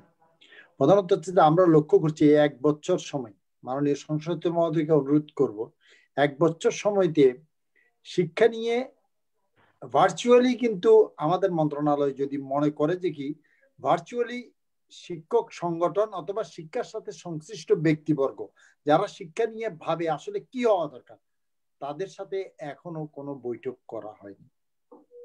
আমি জানি না, বরঞ্চ আমি এর আগে থেকে অনেকগুলো কাজের সাথে জড়িত, বরঞ্চ ইউনেস্কোর অনেকগুলো প্রোগ্রামে আমি সংযুক্ত হয়েছি। ইউনেস্কো আমাদেরকে সংযুক্ত হচ্ছে। অ্যাপটেক বলে থাইল্যান্ডের ব্যাংকক থেকে একটা অর্গানাইজেশন, তারা ইউনেস্কোর এই এশিয়া প্যাসিফিকের আছে, তারা আমাদের সাথে যোগাযোগ করে জানতে চাইছে আসলে বাস্তব পরিস্থিতিটা কি, কি অবস্থায় কিভাবে অগ্রসর হতে হবে। কিন্তু এই জিনিসটাকে আমি এখানে মাননীয় সংসদ মহোদয়ের দৃষ্টি আকর্ষণ করে একটা কথা বলে রাখতে চাই যে জাতিসংঘ মহাসচিব বলেছেন যে শিক্ষা কিন্তু মহা দুর্যোগের মধ্যে পড়েছে, বাংলাদেশের জন্য নয়, সারা পৃথিবীর জন্যই কিন্তু এটা দুর্যোগের জন্য পড়েছে। তা আমি মনে করি যে এককভাবে এই কাজটা করা সম্ভবপর নয়। এই জন্য শিক্ষক সংগঠনের যারা আছে তাদের মতামত শোনা, শিক্ষার যারা বিশেষজ্ঞ আছেন তাদের মতামত শোনা, অথবা প্রতিষ্ঠান কতগুলো প্রধান আছে তারা করা, শিক্ষানুরাগী কিছু ব্যক্তিবর্গ আছেন আমাদের মাননীয় সংসদ সদস্যের মতো যারা বিভিন্ন এলাকায় প্রতিষ্ঠান করেছেন বা প্রতিষ্ঠান চালাচ্ছেন, তাদের সাথে কথাবার্তা বলে কতগুলো জিনিস পরিকল্পনা করে অগ্রসর হওয়ার প্রয়োজনীয়তা আছে। এটা কিন্তু আমি বারবার বলতে চাচ্ছি যে শিক্ষার ক্রাইসিস যদি হয়, বড় আকারের সমস্যা কিন্তু সৃষ্টি হইতে পারে। এইটা কিন্তু আমাদের মাননীয় সংসদ সদস্যের মধ্যে জানেন, আমাদের দেশেই 2010 সালে একটা শিক্ষানীতি গৃহীত হয়েছে। অনেক সীমাবদ্ধতা সত্ত্বেও কিন্তু এটা নিয়ে কিছু কাজকর্ম চলছিল। এখন কিন্তু আমরা লক্ষ্য করছি নীতির ধারে কাছে কিন্তু আমাদের দেশ যাচ্ছে না। উপর থেকে কতগুলো সার্কুলার দিয়ে বা প্রজ্ঞাপন দিয়ে কাজগুলো করার জন্য চেষ্টা করে। আমি উদাহরণ দিয়ে 2টা কথা বলেছিলাম। একটা এইচএসসি রেজাল্টের সংক্রান্ত বলেছি, অক্টোবরে দিয়ে আমরা জানুয়ারিতে এটার মানে পরিপূর্ণভাবে একটা ফল পাইতে শুরু করতে হচ্ছে। আবার এই যে কারিকুলাম নিয়ে এখন যে এটা দেওয়া হচ্ছে, সেটা শিক্ষার্থীরা বলে যে তাদের জন্য বেশি, শিক্ষকরা বলে যে বেশি, অভিভাবকরা যে বলে যে বেশি, এই ধরনের একটা বিষয়। আরেকটা বিষয় আমরা প্রথম থেকে বলতেছিলাম, আমি বারবার বলছি 70% শিক্ষার্থী বিভিন্ন কারণ হয়ে গেছে। এখানে মাননীয় সংসদ মধ্যে উনি অনেক এই প্রাজ্ঞ এবং বয়স্ক লোকগুলি জানেন। আমাদের রবীন্দ্রনাথ ঠাকুরের একটা ছুটি গল্প ছিল, একটা বিখ্যাত ওখানে একটা লাইন ছিল, 14-15 বছরের ছেলের মতো বালাই আর নাই। টিনেজ বলে একটা কথা আছে, যারা টিন আর কি 19 পর্যন্ত, আমরা শিক্ষার প্রধান জায়গাতে এরাই আসলে আছে। এরা কিন্তু এক ধরনের বাংলা ভাষায় যদি একটা শব্দ ব্যবহার করি, এই শিক্ষার্থীগুলো একটা বাউন্ডারি জীবন যাপনে চলে গেছে। এদেরকে রাইট রেখে আনাও একটা কঠিন কাজ হবে, কিন্তু এটা কিন্তু আমাদেরকে ভাবতে হবে। এদেরকে চাইলেই কিন্তু দিনে দিনে একটা ট্রেকে আনা যাবে না। তাই সে কারণে আমি এখন শুধু পরামর্শ দিতে চাচ্ছি যে শিক্ষার্থীদের রাইট ট্র্যাকে আনার জন্য একদিনের কথা যেটা বিবেচনা করা হচ্ছে সপ্তাহে, সেটা দরকার হলে 2 দিন করা এবং সেটাকে শিফটিং এ নিয়ে যাওয়া। প্রতিষ্ঠানগুলোকে দরকার হলে 2 শিফটে কাজ করা, শিক্ষকদের করা। এবং শিক্ষা প্রতিষ্ঠান যখন খুলবে, শিক্ষকরাও কিন্তু ফ্রন্টিয়ার হবে, তারাও সম্মুখ যোদ্ধা হয়ে যাবে। তখন তাদের জন্য ভ্যাকসিনেশনের জন্য আলাদাভাবে নীতিমালা করার প্রয়োজনীয়তা আছে বলে আমি মনে করতেছি। যেহেতু শিক্ষার্থীরা যারা 18 বছরের নিচে, তাদের জন্য প্রয়োজন নাই, তারা তাহলে এই জায়গাটাও কিন্তু বিবেচনা, তারা ফ্রন্ট লাইনে তখন তারা একটা কাজ করবে। এবং শিক্ষা প্রতিষ্ঠানে তখন এই শিক্ষক কর্মচারী আছে বা আয়া আছে, তাদের এই জায়গাগুলোতে কাজ করতে হবে। আরেকটা হচ্ছে ভার্চুয়ালি যে ক্লাসগুলো হচ্ছে, এই ক্লাসগুলো সংকট করার জন্য, চালু করার জন্য যেটা জরুরি প্রয়োজন সেটা হচ্ছে মোবাইল ডাটা। এটা আমাদের দেশে টক টাইমের চেয়ে ডাটার কস্ট অনেক বেশি। এটা কিন্তু পৃথিবীর আমাদের অন্যান্য দেশের সাথে মিলালে কিন্তু এই জিনিসটা আমরা দেখতে পাই। সেই জায়গাটা কম খরচে শিক্ষার্থীদের জন্য কিভাবে দেওয়া যায়, অথবা অনেকের কাছে কিন্তু স্মার্টফোনও নাই। আমরা চাইলেই কিন্তু সামনের বিশ্বে কিন্তু আমরা অনলাইন পদ্ধতির বাইরে যেতে পারবো না। আস্তে আস্তে আমাদেরকে এই পদ্ধতির দিকেই যেতে হবে। যেতে হলে এটার যে উপকরণ, যে বই দেওয়াটা যেরকম একটা শিক্ষা উপকরণের মধ্যে পড়ছে, ভবন বানিয়ে দেওয়া যেরকম একটা উপকরণের মধ্যে পড়ছে, তাইলে এই যে মোবাইল, যে এই যে অনলাইন ক্লাসের জন্য যে ডিভাইস গুলো আছে, সেই ডিভাইস গুলো সুলভে শিক্ষার্থীদের কাছে কিভাবে যেতে পারে তার ব্যবস্থাটাও কিন্তু করার প্রয়োজন আছে বলে আমি মনে করি। আমি সংক্ষিপ্ত আকারে বলতে চাই, জরুরিভাবে শিক্ষক সংগঠন, ছাত্রদের কথা আমি শিক্ষক হিসেবে বেশি বলতে চাই না, এখানে রাজনৈতিক নেতৃবৃন্দ এটা বলতে পারেন, তাদের সাথে কথা বলার প্রয়োজনীয়তা জায়গাটা এবং শিক্ষা প্রতিষ্ঠান প্রধান এবং শিক্ষা নিয়ে যারা কাজ করেন আমাদের দেশে শিক্ষিত বাবা, তাদেরকে নিয়ে ভার্চুয়ালি দরকার হলে পার্ট বাই পার্ট 100 করে কিছু কথাবার্তা বলা দরকার। তাদের মতামতটা শোনা দরকার, তাদেরটা ইমপ্লিমেন্ট করতে হবে এরকম না, কিন্তু তাদের কাছ থেকে জানতে হবে যে কি অবস্থাগুলো হচ্ছে। আমি মনে হয় আমার বক্তব্য শেষ করতে চাই। আমি আবারও বিনীতভাবে বলতে চাই, শিক্ষা, জাতিসংঘ মহাসচিব যেটা বলেছেন, শিক্ষা একটা মহা দুর্যোগে পড়েছে। আমরা এটা রিকভারির জন্য যদি এখন থেকে পরিকল্পনা নিয়ে অগ্রসর হই, আরেকটা কথা বলে রাখতে চাই, ছোট্ট কথা, আমাদের মাননীয় সংসদ সদস্যদের কাছে, আমাদের সেশন গুলো 12 মাসের জায়গায় এখানে কমাই আনার প্রয়োজনীয়তা দেখা দেবে। আমি অনেকদিন থেকে বলতেছি এই কথাটা। 9 মাস করেন, 10 মাস করেন, এইভাবে করে করে 4-5 বছর পরে গিয়ে আমরা এই জিনিসটাকে একটা স্বাভাবিক পর্যায়ে নিতে পারি। সকলকে ধন্যবাদ জানাচ্ছি। অধ্যক্ষ জাহাঙ্গীর, কৃতজ্ঞতা জানাচ্ছি ব্যস্তময় সময় দেওয়ার জন্য। আমি একটু বলতে চাই, আমরা এই কোভিড এর শুরু থেকে আমরা সবার জন্য বিভিন্ন অনুষ্ঠান করেছি এবং আমরা এই অনুষ্ঠানে বিশেষ করে আমরা অনেক অতিথিদেরকে আনি এবং আজকে আমি বলবো আমাদের বাংলাদেশ সরকারকে আমি অভিনন্দন জানাবো। আজকে বাংলাদেশে আপনারা জানেন ভ্যাকসিন দেওয়া হয়েছে আছে বাংলাদেশে এবং অনেকেই নানান ভাবে সমালোচনা করেছেন। আমরা জানি পৃথিবীর অনেক দেশ কিন্তু এখনো ভ্যাকসিন পায় নাই, কিন্তু বাংলাদেশ সরকার এবং এটা মানে ভ্যাকসিন পেয়েছে, এই জন্য আমরা বাংলাদেশ সরকার অভিনন্দন জানাই। আমরা অনেকেই সমালোচনা করেছেন এই কোভিড নিয়ে। আমরা যারা আজকে যুক্তরাজ্যে আছি, আপনারা অনেকে বিশ্বাস করবেন এখানে কি পরিমাণ মানুষ মারা যাচ্ছে, এখানে কি পরিমাণ আক্রান্ত হচ্ছে, কিন্তু বাংলাদেশের মানুষ, বাংলাদেশ সরকার মোটামুটি অনেক কিছু কন্ট্রোল রেখেছে, এই জন্য অভিনন্দন জানাই। আমি যাবো আমাদের আজকে অনুষ্ঠানের মাননীয় সদস্য জনাব হাফিজ আহমেদ মজুমদার স্যারের কাছে। স্যার, আমরা অনুষ্ঠানের শেষ পর্যায়ে যে একটু বলেন। শেষ পর্যায়ে আমি সেই জন্য আমার বেশি কথা বলার নাই, যে বাহরাইন থেকে বা আপনার লেবানন থেকে যে দুই ভাই কথা বলেছেন, এই কথাগুলো এইখানে তো বলেছেন খুব সুন্দর। আমার একটা সাজেশন হলো, এই পুরা প্রবলেমটা মোটামুটি আমাদের জানা আছে, কিন্তু তারপরেও পুরা প্রবলেমটা উনি প্রবাস মন্ত্রী কাছে এটা করবেন, তার সাজেশন দিয়ে দিবেন, আর দয়া করে যেটা কপি আমাকে দেন, আমি ওটা পারসু করব। কারণ কথা বললে কথা বাজারে থেকে যায়, যদি এটা রিটেন প্রবলেমস গুনা সার থাকে, এগুলা কি করে অ্যাড্রেস করা যায় আমরা এটা দেখবো। আর একটা হলো গিয়ে শিক্ষার ব্যাপারে শিক্ষা ডিপার্টমেন্টটা ম্যান্ড বাই এডুকেশনিস্ট। এইখানে নন এডুকেশনিস্ট মানুষের সংখ্যা হার্ডলি 1%। যত শিক্ষা বোর্ড আছে, সমস্ত শিক্ষা বোর্ড শিক্ষক দ্বারা সৃজিত। যত জায়গায় আছে শিক্ষা বোর্ড হোল ইয়েটা শিক্ষাতে শিক্ষক ছাড়া কাউকে নেওয়া হয় না। অভিজ্ঞ শিক্ষক দ্বারা এটা চালাচ্ছে, তারাই এটা করে কি করে করতে হবে, কি করে করতে হবে, তাদের সমস্ত জীবনের অভিজ্ঞতা দিয়ে এটা চালায় এবং তারা সরকারের কাছে করে, সরকার তখন এটা মূল্যায়ন করে। কিছুতেই ভাববেন না যে শিক্ষা ব্যবস্থা এমনি জেনারেল ক্যাডারের উপরে দেওয়া হয়েছে, তারা যা ইচ্ছা তাই করে। ও যত কিছু শিক্ষার যত হয় সমস্ত শিক্ষকরাই করে থাকেন এবং এর মধ্যে নেওয়ার চেষ্টা করেন অভিজ্ঞতা মতামত নেওয়ার চেষ্টা করেন। মতামত তো আপনি 10 জনকে দিতে 10টা মতামত আসবে, সবাই ইয়ে করে মিলে গিয়ে যত বোর্ড আছে তারা বসে, যত শিক্ষার যেখানে যা আছে শিক্ষকরা বসেই এটা সমাধানের ইয়ে থাকে। তারপরেও এটা সমালোচনা বাইরে থেকে থাকলে সব সময় ভালো হয়। এই যারা ইয়েতে আমাদের সাংবাদিক ভাইরা আছেন তারাও সমস্যাগুলো তুলে ধরেন, এইগুলোও একটা আলোচনার ইয়ে থাকে এবং সেই আলোচনার ভিত্তিতেই ইয়ে নেওয়া হয়।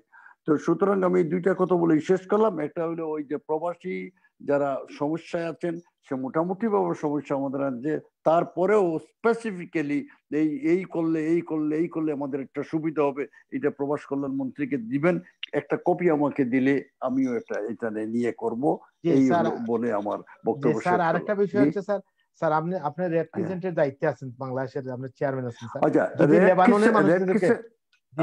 একটা কথা বলি, রেড ক্রিসেন্ট আমাদের একটা সংগঠন আছে, international committee of red cross আছে, আর একটা international federation of red cross. যে এই আমাদের ফেডারেশনের মাধ্যমে আমরা বাংলাদেশে যত সমস্যা হয় আমরা দেখি, সমস্যা যখন বড় হয়ে যায় তখন আমাদের সিস্টার কনসার্ন পৃথিবীতে প্রায় 192টি সিস্টার কনসার্ন তারা আসে। ও লেবাননের রেড ক্রস বা রেড ক্রিসেন্ট যে নামে লেবাননে হোক বা হোক, সেখানে তারা আছে, তারা এই ইয়েটা করে আমাদের সঙ্গে যোগাযোগ করে। যেমন লিবিয়ায় করেছিল, লিবিয়ায় যখন স্ট্যান্ডার্ড হয়েছিল তখন লিবিয়ান ইয়েতে তারা ইয়ে করেছিল। বিভিন্ন জায়গায় লোকাল রেড ক্রস বা রেড ক্রিসেন্ট সোসাইটি যারা আছে তারা এটা হ্যান্ডেল করে এবং তাদের সঙ্গে আমাদের এটা যৌথ আলোচনার মাধ্যমে আমরা এটা করে থাকি। যেমন এখানে রোহিঙ্গারা আসছে, এটা বিরাট প্রবলেম, আমরা কিছু করতে পারবো না, কিন্তু বিভিন্ন আমাদের অন্যান্য দেশের রেড ক্রস রেড সোসাইটিরা আমাদের সাহায্য করে। তাদের এটা নেপালের ভূমিকম্প হলো তখন আমরা এখানে যাই, ঠিক এইভাবেই একটা ইয়ে হয়। আমাদের মালদ্বীপে আমাদের বাংলাদেশ রেড ক্রিসেন্ট সোসাইটি এবং মালদ্বীপ সোসাইটি যৌথভাবে ওইখানে কাজ করে যাচ্ছে। তো এইটারে ইনভলভ করতে গেলে লোকাল সেই যে অর্গানাইজেশন আছে রেড ক্রস বা রেড ক্রিসেন্ট, একই নাম কিন্তু কোনো জায়গায় রেড ক্রিসেন্ট বলে তারা ইনভলভ হইলেই তারা আবার ইয়ে করে এটা সহায়তা করে। আমরা ডাইরেক্টলি আমরা যেতে পারবো না, তাদের মাধ্যমে যেতে হবে। তো ওই ভাইরা যারা ওইখানে আছেন তারা ওই লোকাল রেড ক্রস যোগাযোগ করলে ভালো হবে আর কি, তারা আমাদের সঙ্গে করবে। আমি একটু বলতে চাচ্ছি স্যার। ধন্যবাদ আপনাকে। শাহেদ ভাই আমরা বলেন না স্যার যে কথাটা বলছেন যে লোকাল রেড ক্রসে কথা বলতে, ওনাদের সাথে কথা বলে তো ওনাদের উত্তরটা আসছে যে আমরা এখানকার পরিস্থিতি, এখানকার দেশের মানুষদেরকে আমরা ঠিক মতন সামাল দিতে পারতেছি না, তোমাদের জন্য আমরা কি করব, তোমাদের জন্য সেরকম কিছু করতে পারবো না। এখন এটা যদি আমাদের জন্য আপনি উদ্যোগ নেন, বাংলাদেশ থেকে যদি তাদের সাথে প্রাইভেটলি কিছু কথাবার্তা বলে।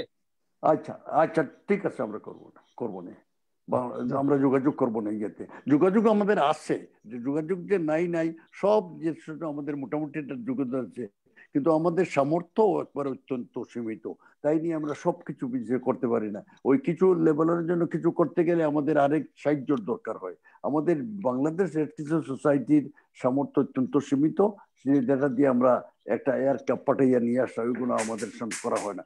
তখন আমরা এর অর্গানাইজ করতে পারি আর কি বিদেশে এর সঙ্গে। না স্যার, যারা লেবাননে যারা আছে অসহায়, এদেরকে খাবারের একটা ব্যবস্থা করা যায় কি? যারা মানে অসহায়, যারা কাগজ নাই, মহিলারা, বিশেষ করে মহিলারা খুবই খারাপ অবস্থায় আছে স্যার, এই ব্যাপারটা একটু কাইন্ডলি দেখবেন। এই কাজগুলো আমরা ওই ঠিক একটা মালদ্বীপে একটা কাজ আমাদের চলতেছে, আমাদের লিবিয়াতে এরকম একটা কাজ চলতেছে, আমাদের ওই যে যারা ইয়ে পার হয় আর কি, ওই যে ভূমধ্যসাগর পার হইয়া যে বিরাট একটা বিপর্যয় সৃষ্টি হয়েছে, ওইখানে আমাদের বাংলাদেশ কাজ করতেছে। এই সমস্ত জায়গায় আমরা যাওয়ার, যেমন কাতার রেস্কিউশন আমাদের সঙ্গে মিলে কাজ করে, কুয়েত আমাদের সঙ্গে মিল করে, আমরা তাদের সঙ্গে এটা যোগাযোগ করে এটা এস্টাবলিশ করতে পারি আর কি। সেই রকম আমরা এটা করবো। আমরা নিজেদের সামর্থ্য আমাদের অত্যন্ত সীমিত, সেটা আমরা, কিন্তু আমরা আমাদেরকে সাহায্য সহায়তা আমাদের সিস্টার কনসার্নটা করে থাকে, আমরা সেই লক্ষ্যে একটু কাজ করবো। তো ওই কথাগুলো বাইরা যা এখানে বলেছেন সেইগুলা কাগজে লিখে মানে হইলে আমাদের বাংলাদেশকে যদি আসে এটা নিয়ে আমরা আগাইতে পারি। মুখের কথা উড়ে যায়, এগুলো তো হয় না। সেই জন্য আমার ভাইদের বলবো যে সমস্যাগুলো বাংলাদেশ রেড ক্রিসেন্ট সোসাইটিকে অ্যাড্রেস করে এই একটা আপনার একটা প্রতিবেদন লিখবেন, গভর্নমেন্টকেও লিখবেন, আমরা সাহায্য করবো। ধন্যবাদ। আমি অনুরোধ করবো আমাদের প্রবাস দলের পক্ষ থেকে আমরা এই দায়িত্ব নিতে চাই। শাহরিয়ার ভাই একটু আপনার যে বিশেষ করে রেড ক্রিসেন্টের ব্যাপারটা, বিশেষ করে লেবাননের ব্যাপারটা যদি লিখে দেন, আমি মাননীয় সদস্য স্যারকে আমি দিয়ে দেবো। আমি ধন্যবাদ জানাচ্ছি, কৃতজ্ঞতা জানাচ্ছি আজকে অনুষ্ঠানে আমাদের যারা অতিথি ছিলেন, এবং আপনারা সবাই কৃতজ্ঞতা প্রকাশ করছি। এবং আমরা অনুষ্ঠানে প্রতিদিন বলে থাকি, বিশেষ করে কোভিড এর আক্রান্ত আপনারা ইউরোপের বিভিন্ন দেশে বাড়ছে, বাংলাদেশে যারা আছেন আপনারা সতর্ক থাকবেন এবং বাংলাদেশ সরকারের যে নিয়ম কানুন এগুলো মেনে চলবেন। সবাই ভালো থাকবেন, সুস্থ থাকবেন, এবং আগামীকালকে অনুষ্ঠান দেখার আমন্ত্রণ জানিয়ে আমাদের অনুষ্ঠান শেষ করি। ধন্যবাদ সবাইকে।